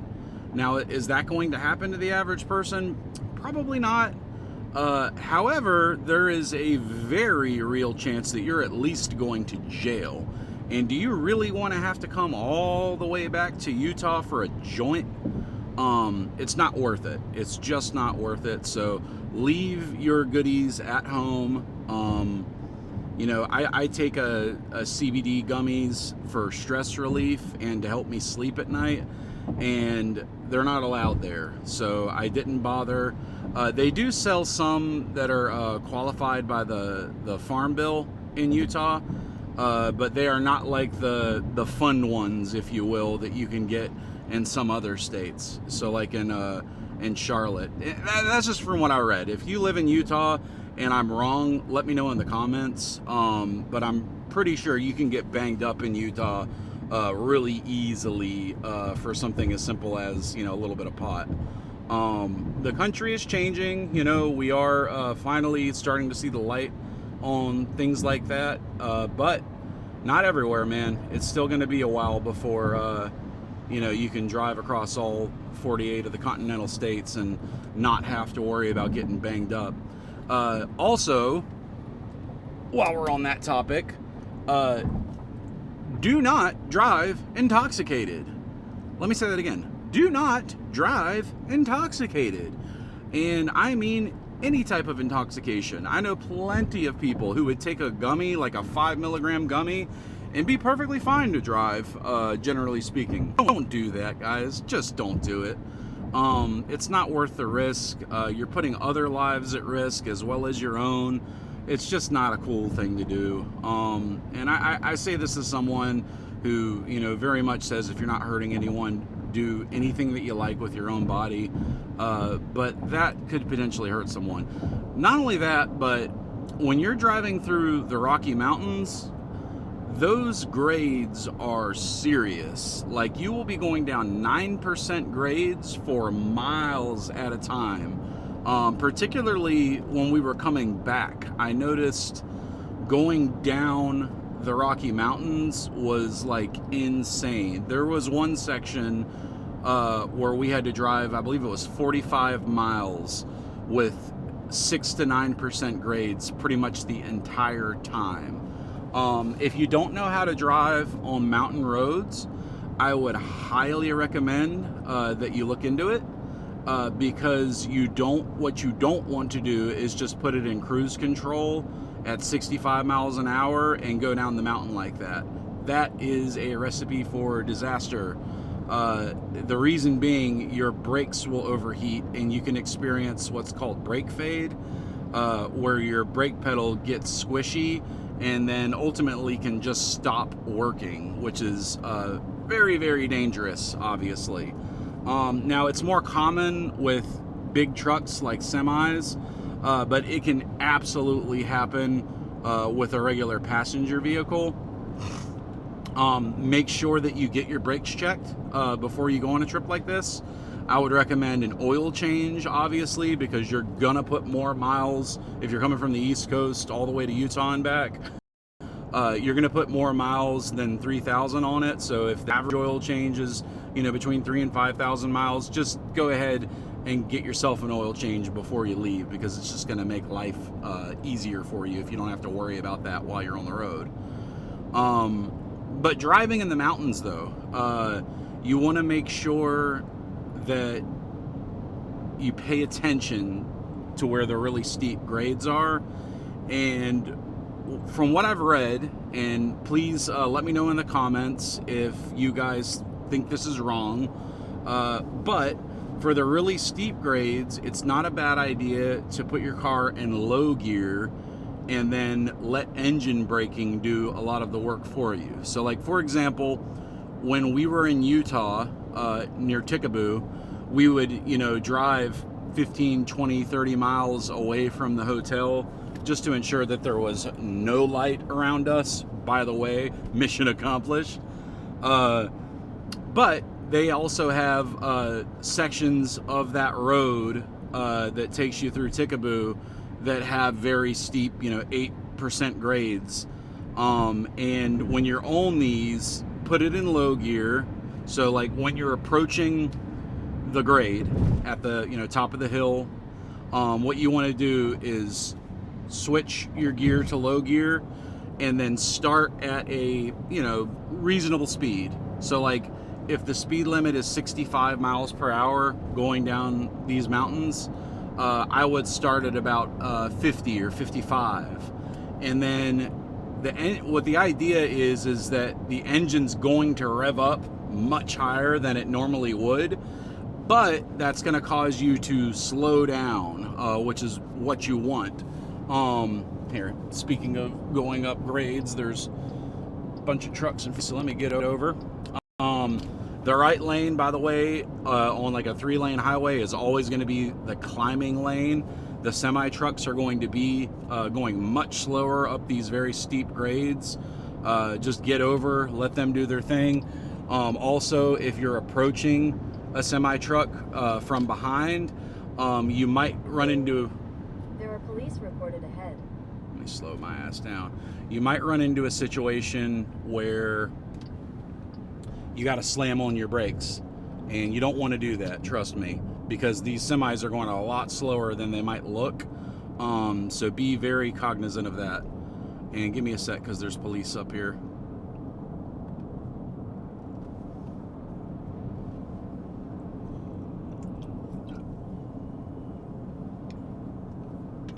Yes. Oh, he hasn't even got anyone. He's just got his lights on.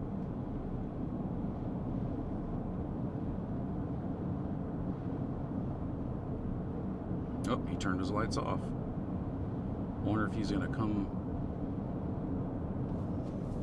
All right, I'm gonna get over so these cars can pass me. All right, it looks like he's gonna stay there.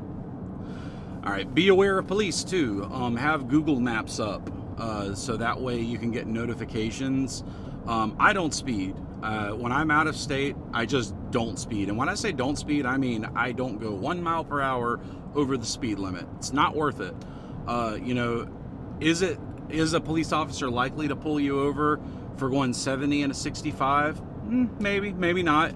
But he would be 100% in his rights to do so.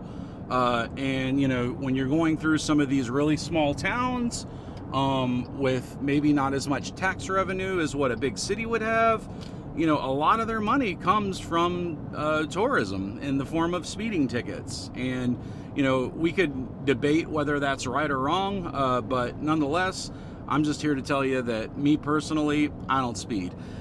I will say, before this trip, I would allow myself like 5 to 10 miles per hour over.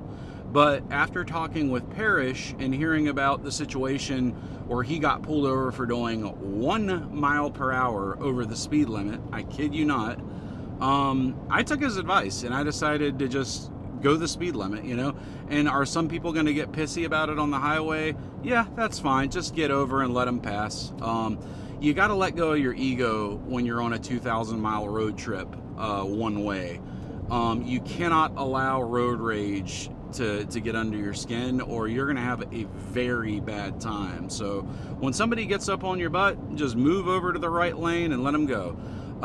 Another thing that I noticed very much is out west, the stay in the right lane unless you're passing is actually applicable.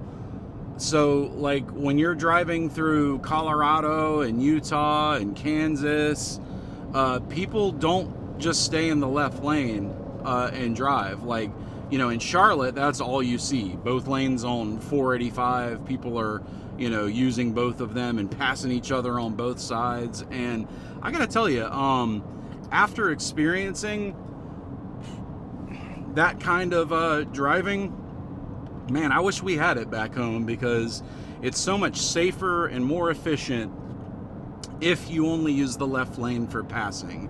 It saves so much time. It really does. So anyway, driving down the mountain grades, low gear. If you're driving a manual, try third or fourth gear.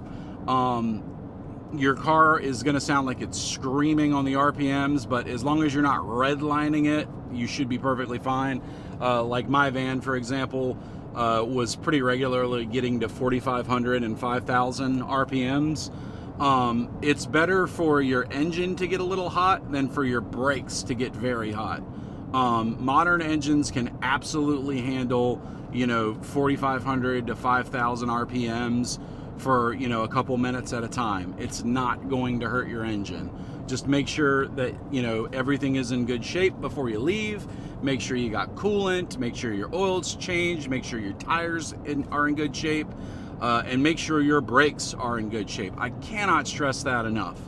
If you haven't had a brake job in 2 years, go get new brake pads before you go on this trip, because you are going to spend a lot of time going up and down mountains, and you are going to need very good working brakes. I'm really focusing on this so much because I have this like cardinal fear inside of me of, you know, having no brakes while going down a mountain. Just the thought of it really does terrify me, and I want to make sure that you guys really understand how dangerous it can be to have old brakes on roads like these. You know, I went through both mountain ranges 4 times in total. So you're talking Blue Ridge Mountains, Rocky Mountains. On the way back, Rocky Mountains, Blue Ridge Mountains.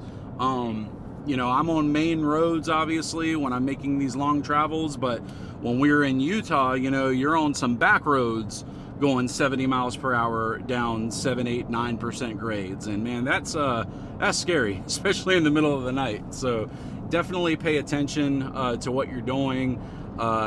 Pay attention to your brakes. If you smell anything funny, immediately pull over and let your brakes cool down. It doesn't mean that your brakes are shot if you smell some burning, but you definitely want to cool off for a little while. So, you know, pull over for 15-20 minutes, let those brakes cool down, and then continue on.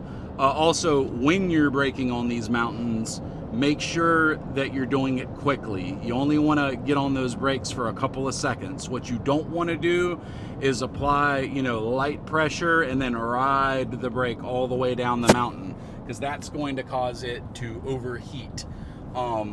So what I would do is, like I say, I would start at the top of a mountain at, let's say, 50 miles per hour. And then as I would get to like 70 miles per hour going down, which is the speed limit, I would firmly apply the brake for about 2 seconds until I can get back down to, say, 60 miles per hour, and then gently let off, and then hope that engine braking can let me go another 30 seconds to 1 minute before I have to rinse and repeat that cycle. So that's basically how I handled it going down. For the really steep grades, I'm talking like, you know, 9%, especially on the Utah back roads. That's when I would go into low gear, let the engine scream a little bit, but man, it does work.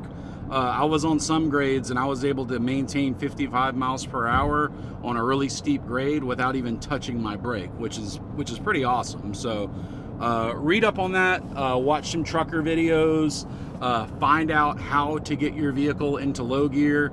On the minivan, it's super easy. You just turn this knob and there's an L right beside it.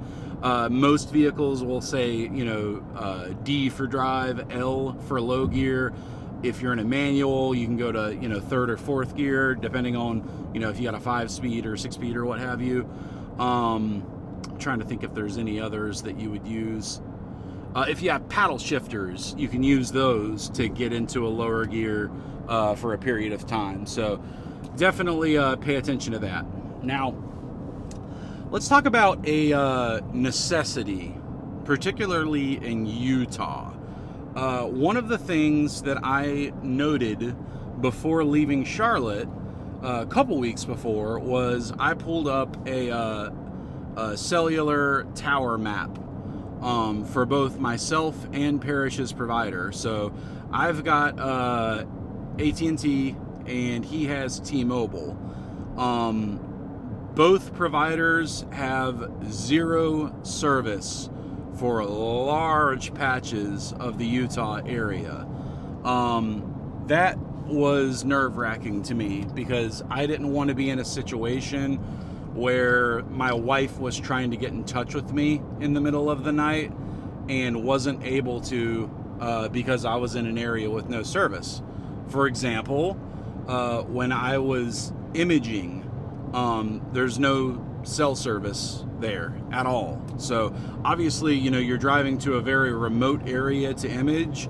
That doesn't just mean remote in terms of light pollution, it means remote in terms of things like cellular signal. So if you're out in the middle of nowhere imaging, expect to have no cell phone service. So the question became, you know, what do I want to do to be able to have connectivity? And, you know, there are a couple of options. Satellite phones are still a thing. So if you run into a situation where you have an emergency and you have to make a phone call or send for help, you can use a satellite phone. I know a lot of the newer iPhones have satellite functionality built into them, but that's going to be for like emergencies only, as in, you know, calling the authorities to come help you. It's not going to be for, you know, your wife hears something scary outside at 3 a.m. and wants to call you to see how to reboot the camera system. That ain't going to happen. So, you know, when you consider that, your options get much, much more narrow. And for me, after, you know, thinking not too long and hard about it, there was really only one option, and that was a Starlink Mini. So Starlink obviously is Elon Musk's company. He has been launching, you know, pretty much every week more Starlink satellites for a couple of years now. And I've got a lot of mixed feelings about SpaceX. On the one hand, I can't help but admit that they've pushed space travel forward a great deal. And, you know, we should all be very happy about that. On the other hand, our night skies are now becoming flooded with satellites. And I mean, that's not just SpaceX, but the majority of it is by far SpaceX. And, you know, this is going to continue into the future, sadly. We've talked a lot on the show about Reflect Orbital and the nightmare that they're trying to make happen. You know, they make SpaceX look like a Eagle Scout in comparison. If you don't know, Reflect Orbital is a company who is planning to launch giant mirrors into space. It makes me angry just saying it. So they can reflect sunlight directly down to the Earth in the middle of the night. Now, I don't see how this is possible. They say they want to do it so people can collect solar power even at night. Like, we're not even remotely close to taking advantage of solar power even during daylight hours, so I can't see how that would be economically viable. However, the one thing that they are talking about doing is for like emergency rescue scenarios. So, you know, let's say someone falls off a boat in the Bering Sea in the middle of the night. The chances of finding them are, you know, very, very slim in the middle of the night. But if they can, you know, direct sunlight down to the sea, then the chances go up exponentially. Now, that sounds very noble and all, but what are the chances that that specific satellite is going to be in that specific area? And if the answer is they're going to have enough satellites to be in every area, then that is very worrisome, because I could definitely see a situation where it becomes a billionaire party trick, like watch me turn the sun on, right?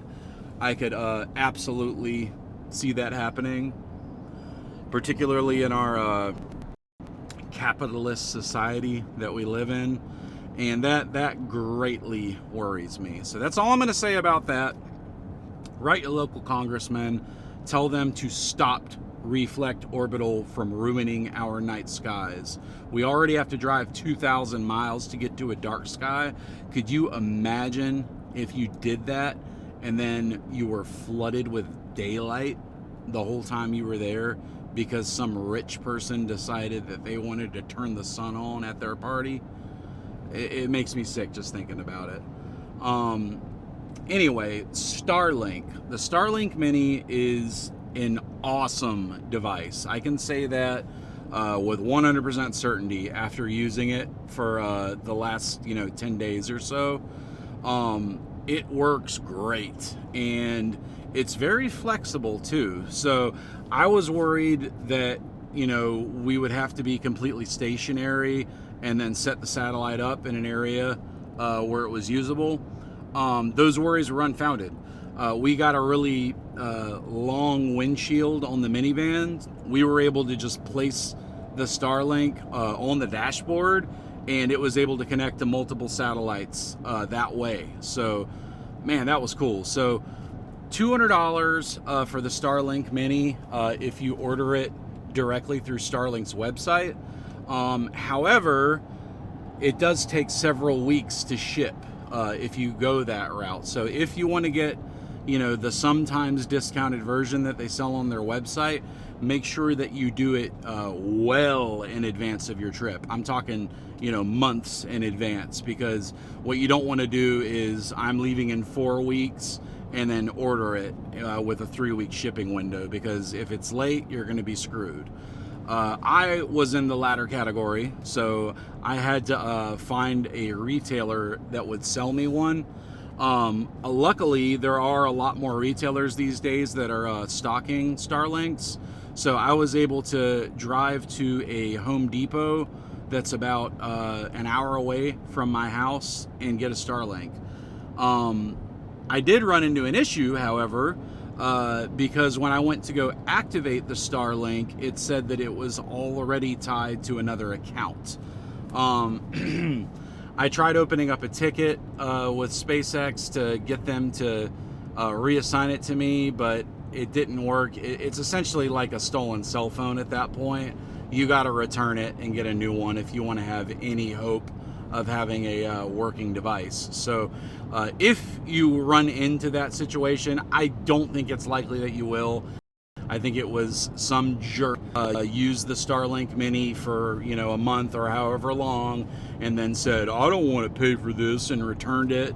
And I don't know how I think he basically used a razor to open the bottom of the box and then glued it shut, so that way the rip tab wasn't touched, because the box looked brand new when I picked it up, but when I pulled the actual dish out, I noticed like some debris that was on top of it, and I thought to myself, this thing looks like it's used, and I even saw some little dings on the dish itself.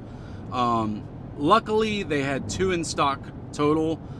So I was able to return the Starlink Mini the very next day and get a replacement that did work. They got a few different plans. For me, I went with the Starlink Roam plan. It's a 100 gigabyte plan that you can use on the move. That's why it's called the Roam plan. And boy, oh boy, does it work. I mean, we were getting excellent speeds. Well in excess of 100 megabits per second, which, for our needs was more than enough. So while we were driving, we would, connect to the Starlink. There were lots of patches in Utah and some in Colorado, in fact, where we did not have any service. And man, that was so nice, being able to, keep our maps up and running, keep our music playing, and just all the little things that we were able to do that we otherwise wouldn't have been able to had we not had the Starlink Mini. Gosh, I hate people. I know I said not to road rage, but this guy just about rear-ended me. So anyway, Starlink Mini, it's a must. It really is. If you're going to go on a trip to somewhere like Utah, in a very remote region, I strongly advise you to purchase a Starlink Mini. Now, the good news is when I get home and I no longer need it, I can just pause the service. They don't make you keep paying for it month after month if you're not using it, which is exactly what I'm planning to do. So I'll pause the service when I get home, and then, the next time I'm going on a trip, I can reactivate it. A few other bonuses. Think about it like this. What if your power goes out at home? If you don't have generators or battery backups, you're going to lose your internet connection. I now have a secondary backup internet connection, which is really awesome. I love having that peace of mind and flexibility. It worked just as well driving as when stopped. I will say it wasn't quite as fast while we were driving, but it was more than fast enough for all of our needs as far as streaming music and making sure our maps were good to go and those sorts of things. Listening to audiobooks and all that. I will say 100 gigabytes goes quick. I got the notification last night at the hotel that we were at 80 plus gigs already. So, we got up pretty quick. I don't know, I wasn't super careful about seeing, if anything was syncing in the background or these sorts of things, because I don't feel like we used 80 gigabytes, but then again, I don't really know. I mean, obviously we did, but I guess what I'm getting at is I don't know if I actively chose everything that caused us to use 80 gigabytes, if that makes sense. Because if something like, Google Drive is syncing in the background, obviously that can very quickly eat up your space. And if you go 100, they don't just cut you off or anything. They just lower the speed significantly. And then obviously if you want, you can upgrade to a higher cost tier that includes more gigabytes. So Starlink, definitely worth it. Now how about a creature comfort? Something that you don't necessarily need to have, but it makes the trip much, much, much more enjoyable. This is something that my wife actually got for us, and it ended up being so amazing. It came in clutch every single day of the trip. So she went on Amazon and found us a combination refrigerator / freezer. And basically this is a DC or AC powered. It comes with both adapters, so you can plug it into the wall, or you can plug it into a 9-volt, cigarette lighter outlet that they still have in the cars. Oh God, this guy's rolling coal in front of us. Ugh. And then I basically put it behind us, behind the two seats right here, the two captain's chairs, and you can adjust the temperature on it to make it either a refrigerator or a freezer. We used it as a fridge pretty much the whole time. I would put it to 35 degrees and then load it up with beverages. You can fit quite a few drinks in it. It's a pretty spacious cooler. And that's another thing. It's also a cooler. So the beauty of that is, obviously you don't want to leave the thing running while the car is off, but since it's such a well-made cooler, it will keep your drinks cold for quite a long time after you turn the car off. So what we did, ooh, buddy, I hate this part. All right, I'm going to be quiet for just a minute because I need to really focus because we're on a super narrow road with concrete barriers. All right, so the cooler though, When you turn the car off, it works as a cooler. We didn't put ice in it, though I guess we could have if we wanted to. I just didn't want to have to deal with like melted ice and having to dump it out and everything, because it is a pretty large cooler. You know, you got obviously the part that holds your drinks, but then there's also the whole actual coolant system on the side of it, which takes up more space. I would say if you're in like a minivan or a decent sized SUV, you should have more than enough room for it. Particularly in a minivan. This thing comes in so clutch in a minivan because you got the captain's chairs in the second row, and you can just set it right behind the driver's seat right here, and you're good to go. I mean, I can just reach behind me and pop the lid and grab a drink. And like I said, we would keep water in there and Diet Cokes for me, energy drinks if we needed them, all those sorts of things. Speaking of drinks, Utah is a desert, and deserts are very hot. I have, obviously heard about the desert heat my entire life, but I have never actually experienced it myself. And let me tell you, you will get very thirsty, and you're going to wonder why. You're going to say, why am I so thirsty? Man, it's because you're in a desert, and it's 104 degrees outside. You won't be sweating though. It's so cool because being from Charlotte, if it's 85 degrees outside, you are pouring sweat because we'll have 100% humidity, 85 degrees, and that's like living in a swamp. But, if it's 100 degrees outside in Utah, it's actually not that bad, surprisingly, because it's such a dry heat. So you don't really sweat as much. Now, obviously, if you start doing very strenuous activities like running around and, lifting heavy things over and over again, your body's going to sweat as it naturally would. But I'm telling you all this because you want to make... God, these bumps. Hang on a minute.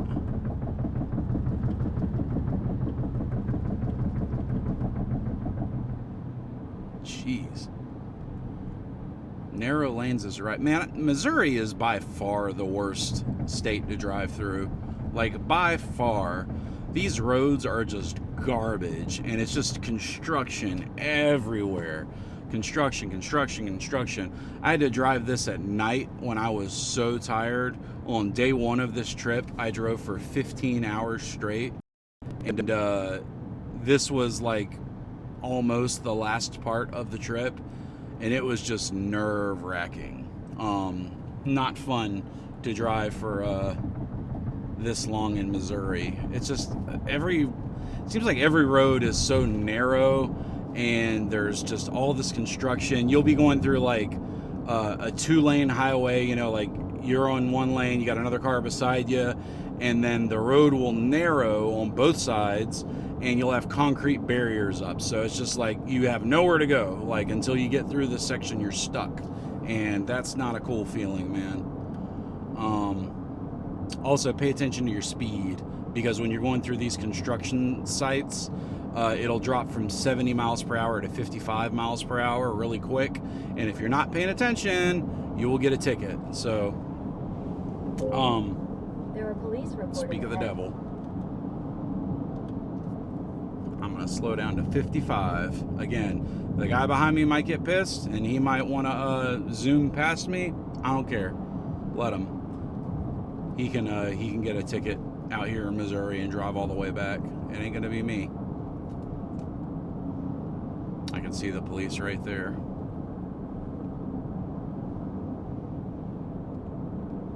All right, he's got a FedEx vehicle pulled over, of all things. Must have been speeding. They don't play around, man. Doesn't matter if you're FedEx, USPS, or me. If you're speeding here, they will pull you over. So anyway, dry heat in the desert. Make sure you have lots of liquids. So like what we would do at the hotel, I brought 2 really large insulated cups, my NASA cup, and then another like 40-ounce tumbler that I located before leaving. Thank you, Jess, for finding that for me. It really came in handy. and we would go fill them up with ice all the way to the brim, and then fill those up with water, bottled water. Speaking of, make sure you bring lots of bottled water, because even if it's not cold, you can still drink bottled water at any point and rehydrate yourself. It's so important to stay hydrated out there because it gets dangerously hot. And if you're not paying attention, you can end up, getting a heat stroke or worse. So we definitely don't want that to happen. So make sure you keep all of your liquids in check. For me, what I would notice is like when we would get to the dark sky site, I would start unloading things, and then like all of a sudden I'd be like, man, I'm thirsty. Like the thirstiest I've ever been in my life. Just like, oh, so parched. And then I would obviously drink some ice water and feel great. So definitely make sure you bring plenty of liquids. Another thing that happened to me is chapstick. I've like never had an issue with chapped lips my entire life. I got chapped lips in the desert. I guess just because it's so dry out there, my lips were cracking up because of that. Luckily, just basic chapstick brand chapstick did the trick, and I kept reapplying that, multiple times a night, and I think my lips are pretty much fine now. But bring some chapstick, because even if you're like me and you never use chapstick because you never have an issue with chapped lips, you might out in the desert. Speaking of things in the desert that are different from North Carolina, when we were at our dark sky post in North Carolina, something that was a constant battle was insects. So like mosquitoes, no-see-ums, all these evil little bugs that want to bite you and make you itchy. I am very happy to say that in Utah, that is not really an issue, at least where we were. Now, I can't speak for everywhere, but at the dark sky sites near Ticaboo, Utah, we didn't really have any problem with itchy bugs. So mosquitoes and no-see-ums and the like, they just weren't a problem. Now, that's not to say that insects were of no concern. Far from it. So scorpions are a thing. You're in the desert. There are scorpions. And I don't mean like theoretically there might be scorpions out there. I saw a scorpion the first night that I was there. They ain't playing around. So when we were at Astro Peak, Nathan had warned me to pay, very close attention when you're near like door entrances, because that's where they tend to hang around. Bring shoes. Don't be the flip-flops and shorts guy.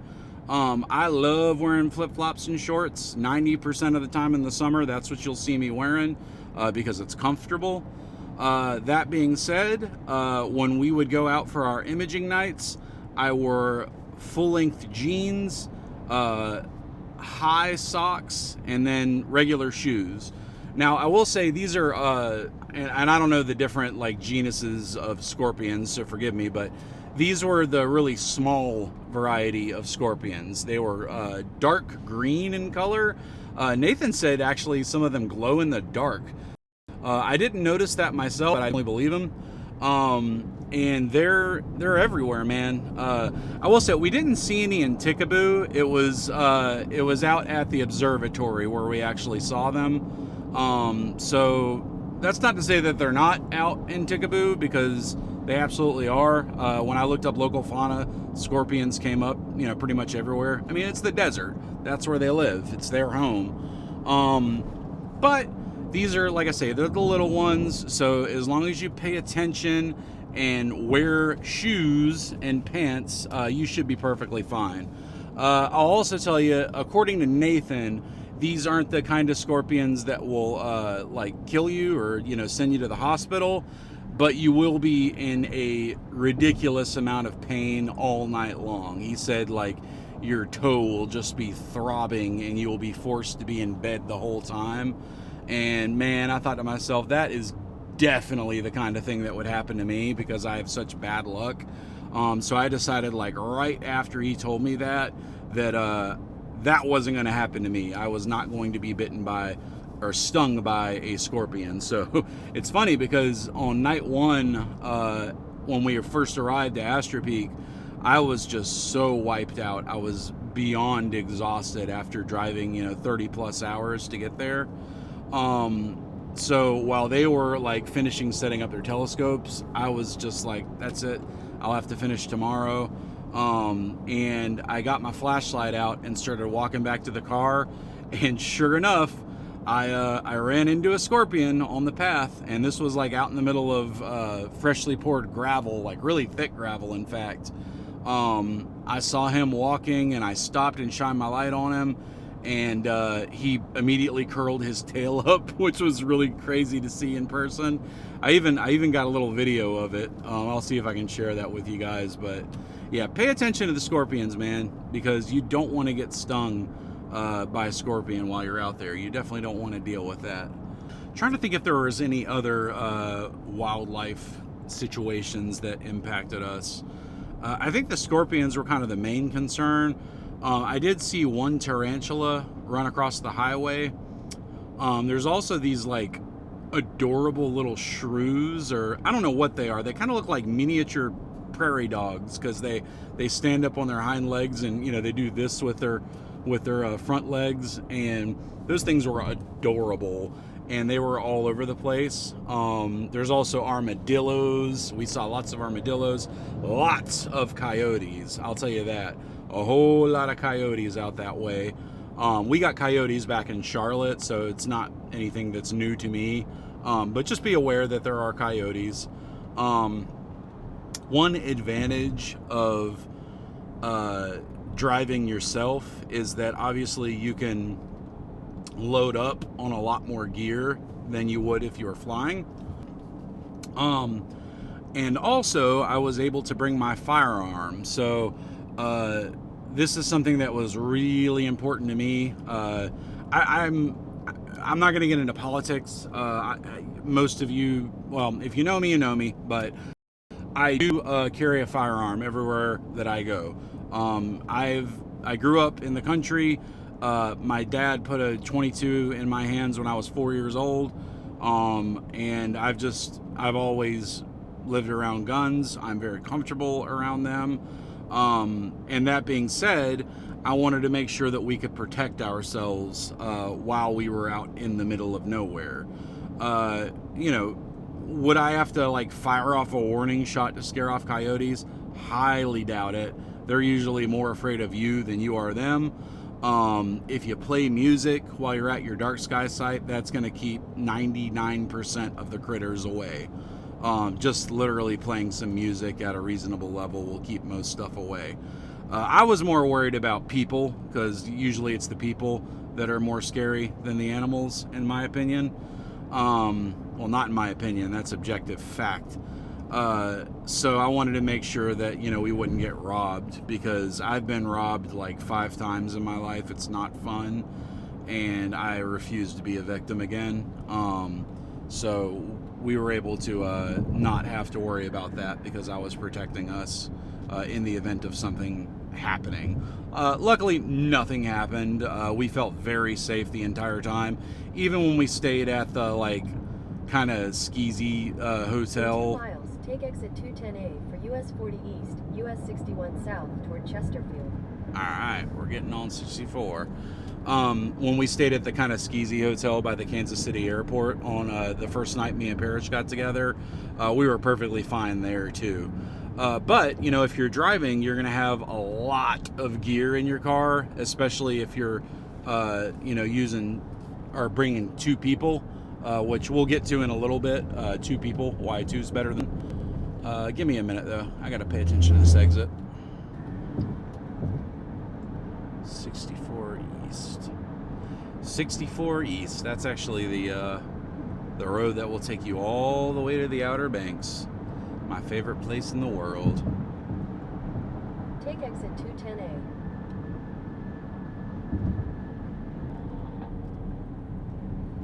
All right. So anyway, where was I?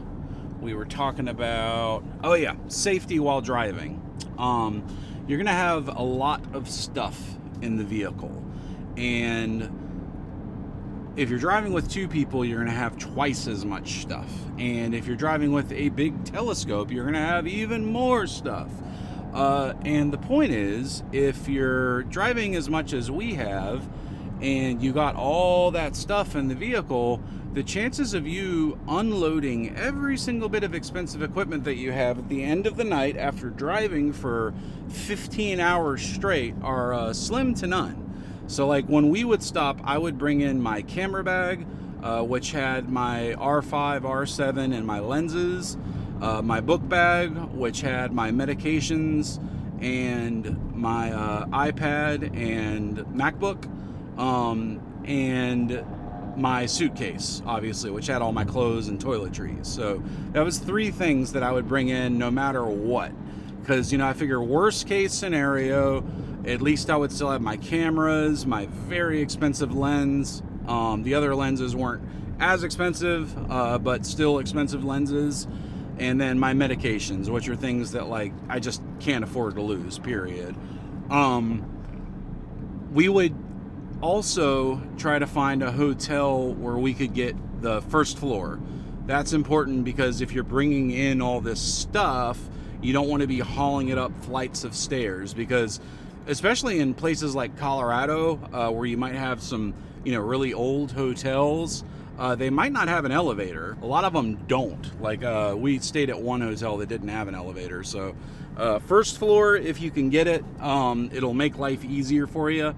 I would also recommend that you check the local area that you're staying in, and see if you can find a safe spot to stay. Like, for example, we tried to pick places that were right off of the highway, so like very close by.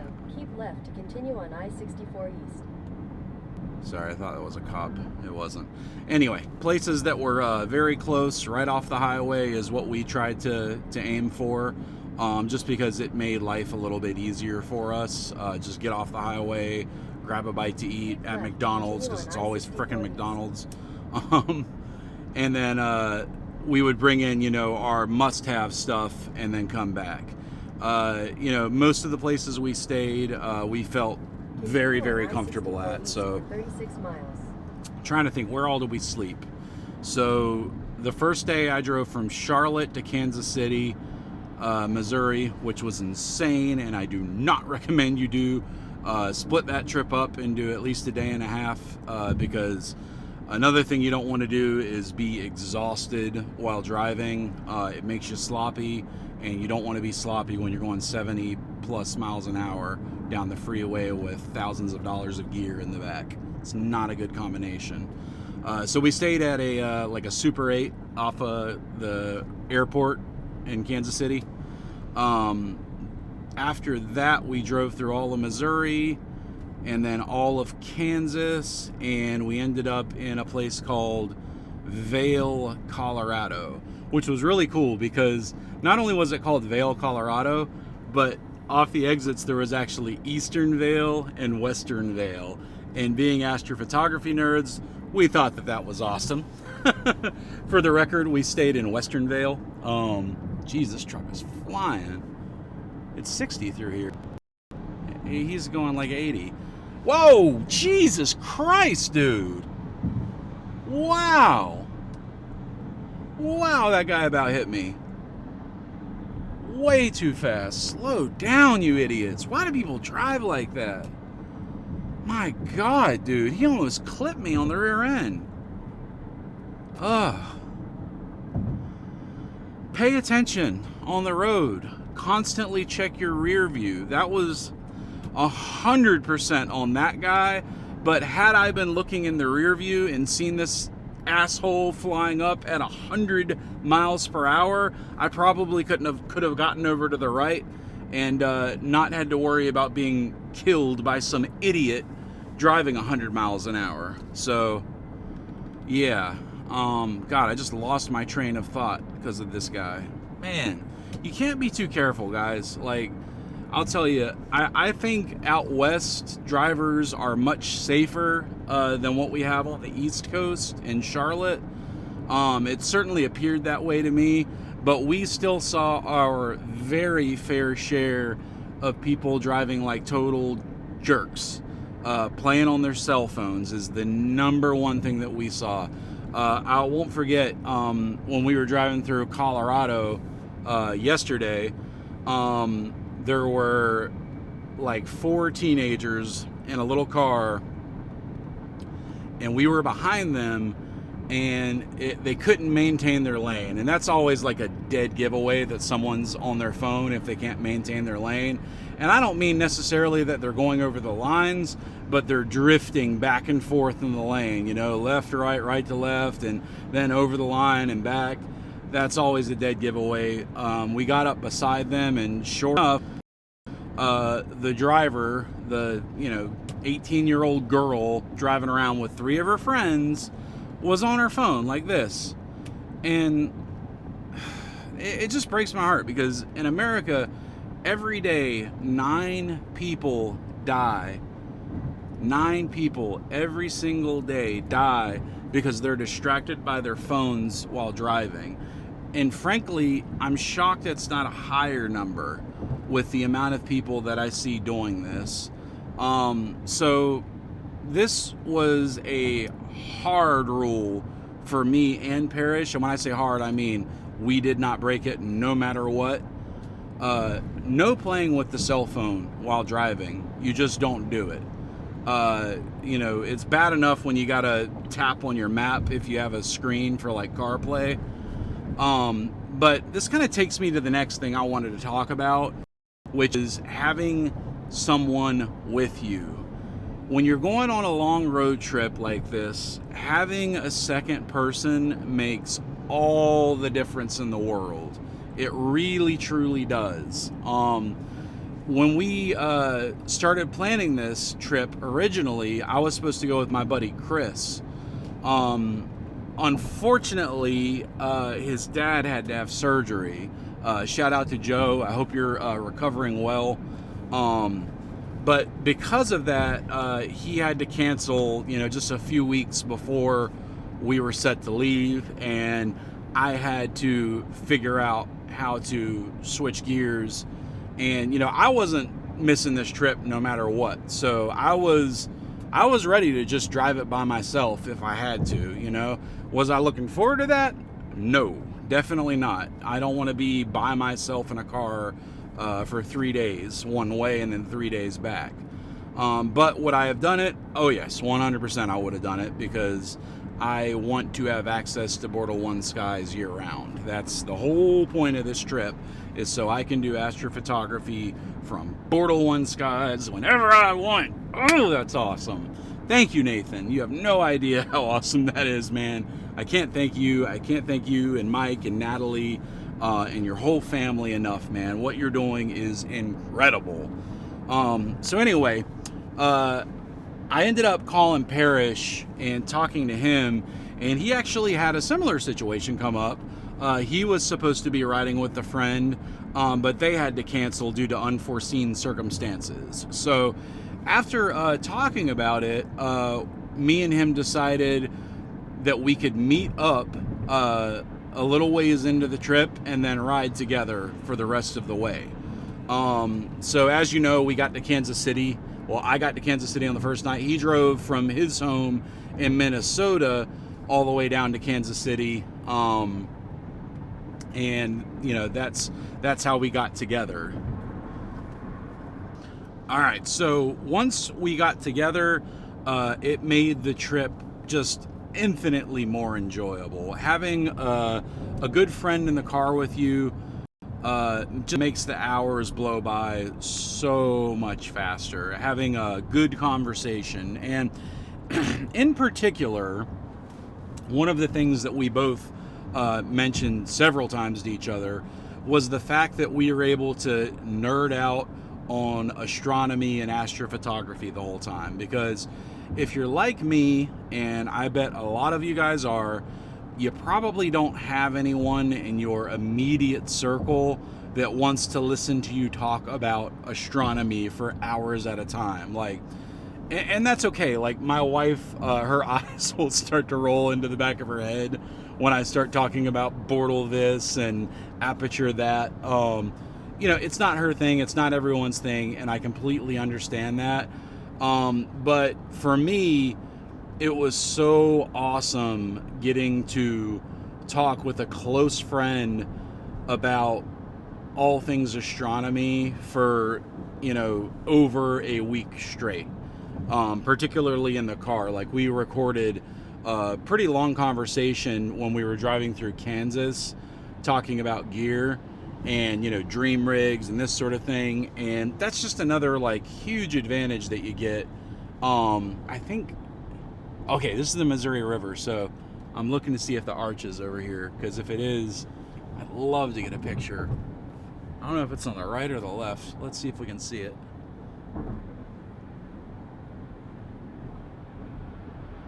Pay attention. God, it's so hard to tell. Entering St. Louis County. I think this is the Missouri River, not the Mississippi. Okay, yeah. This is the Missouri River. So this isn't the arch yet, I think. I don't know. Let's see. Chesterfield. Okay, so yeah, we're still in Missouri. I know, like, after you Spirit of St. Louis Airport, that's cool. The arch is obviously, they call it the gateway to the west, and you see it as soon as you go over the Mississippi River.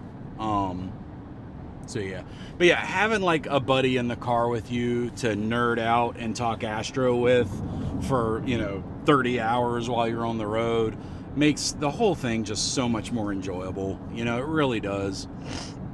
I had you know, everyone tell me, like, be careful in Kansas because it's so boring, you'll fall asleep at the wheel.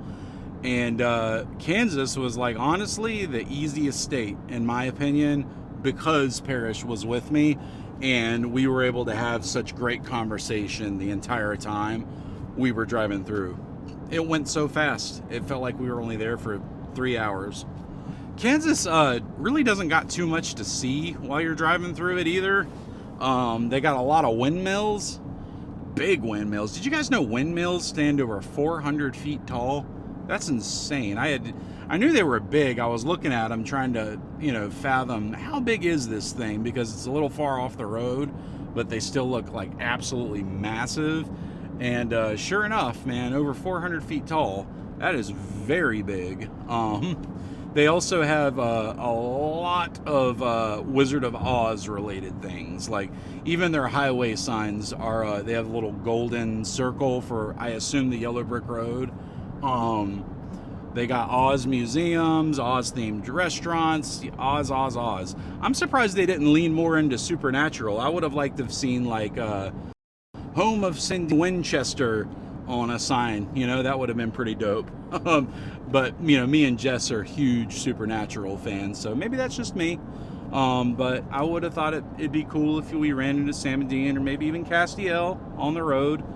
Maybe next time. Maybe you should do that, Kansas. Keep that in mind. So yeah, having a friend is great. I will say, unfortunately, Parish had some really bad back pains, and I felt so bad because he was in such visible pain for large portions of the trip. I think he's dealing with sciatica pain, and he's going to go see a physical therapist when he gets home to hopefully, you know, get that under control. Also, I did pretty much all of the driving while we were together. Not pretty much. I did do all of the driving while we were together.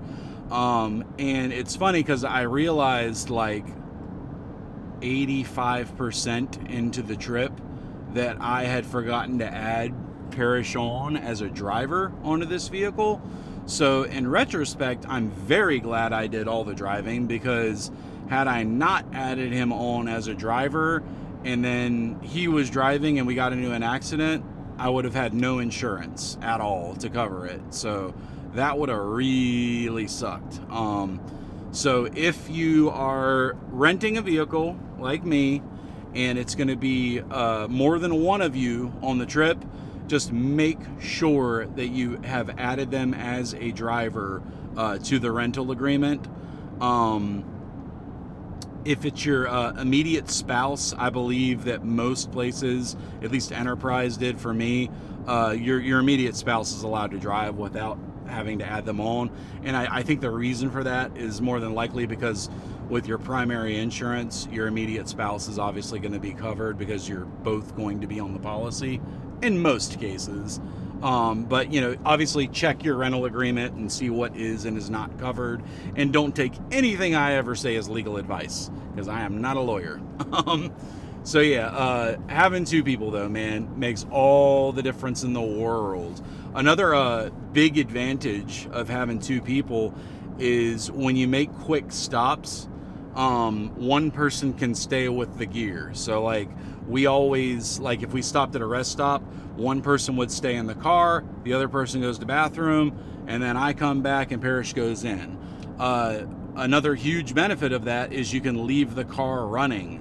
I know that doesn't sound like a big deal, but when you've got your Starlink satellite plugged into the car and you've got a refrigerator plugged into the car, you don't want to turn the car off and then have to, you know, reboot your entire wireless router and then wait a few minutes for it to come back up so you can get your, you know, your maps going and your tunes going and everything. And then, you know, if your fridge is plugged in, obviously it unplugs. Now, if it's only for a couple of minutes, you know, you're not even going to notice a difference because that thing can keep drinks cold for a long time, even with the power off because it's so well insulated. But the main thing for me is just having somebody there to keep an eye on the gear in the event that something happens. Let me think here. Don't leave your firearm in the vehicle. If you bring it, make sure that that goes everywhere with you. When we were at the observatory, I left mine in the vehicle just because we had to do a lot of lifting and moving around. There were also obviously kids around. Nathan's got a big family, so I made sure that I locked the vehicle every single time that we left it, even though we were in the middle of nowhere and it's perfectly fine to leave it unlocked. Little hands tend to get into things, so I always locked the vehicle and kept the keys in my pocket. You know, firearm safety is always at the top of my mind whenever I am carrying, so make sure that it is for you too, because unfortunately there are a lot of irresponsible firearm owners in this country and terrible tragedies happen every day because of that. So definitely pay attention to where your firearm is. Make sure you keep it safe at all times and make sure that it is never in the reach of a child. There's no excuse for that. You should never, ever, ever have your firearm unattended where a child can get to it. So yeah, obviously great conversation. The time goes faster. Safety is higher, you know, safety in numbers. When you got two people, it's better than one. If you add them as a driver onto the policy, you can take turns driving. Though I will say, let me point this out. Before we started the trip, I thought to myself, me and Parish can pretty much drive straight through and one of us can sleep while the other one drives. No, not in reality. Unfortunately, that's not how it works. Even if one of you is able to fall asleep in the vehicle, you will not get good rest. Unfortunately, you know, unless you're in like a actual Sprinter van or RV, the chances of you getting good sleep on the road, the passenger seat of a minivan, are like slim to none. You're not going to be rested when you wake up and ready to drive another 6-hour shift while your partner sleeps. So make sure that you know your limits and don't go past them for any reason. If you're drowsy and doing this thing on the road, you know, where your eyes are closing and then you're quickly jerking your head up, just pull over and get a hotel room. If you can't get a hotel room, go to a rest area that allows you to park. A lot of Walmarts will allow you to park overnight. there are tons of places you can stop and rest up. So for us, it meant, getting a hotel at the end of the night when we were exhausted. And, that's what we did. Did it cost a little bit? Yes, it did. But there is no price that you could put on the safety of me and my friend. Like, I would give every dime in the world that I have to ensure both of us get home safely. So you really can't overstate that enough. Make sure when you're tired that you stop and rest. This is it's a marathon. It's not a sprint. You're not trying to see how quickly you can get there. You want to get there safely. You want to make sure all your gear gets there safely. And like for me, my wife has been, or I should say was, really, really scared about me taking this trip. She already has a lot of anxiety issues that she deals with. And, her thinking about me driving, more than 30 hours to a place by myself just wrecked her. Once I told her that Parish was going to be making the vast majority of the trip with me, that made her feel so much more comfortable. So, if you got a good friend that you can bring with you, definitely try to do that. If you can't, I would really recommend flying. Like that is a drive that I would not want to do on my own. After doing it, driving all the way across the country, I would not do it on my own. I wouldn't recommend anyone do it on their own, unless you're like a long haul trucker, obviously, and it's your job. But even then, those guys only drive, I think, 8 hours a day. I think that's all they're allowed to drive. Maybe it's 12 hours a day, but they have to take mandatory breaks for sleeping, which is a very good thing. So I'm going to take a break for a few minutes. I'm about to drive through St. Louis, and this is pretty much the last really big city before Nashville. So I'm going to turn off the camera and mics, and we'll be back with you shortly. You are listening to the Astrocast Goes West.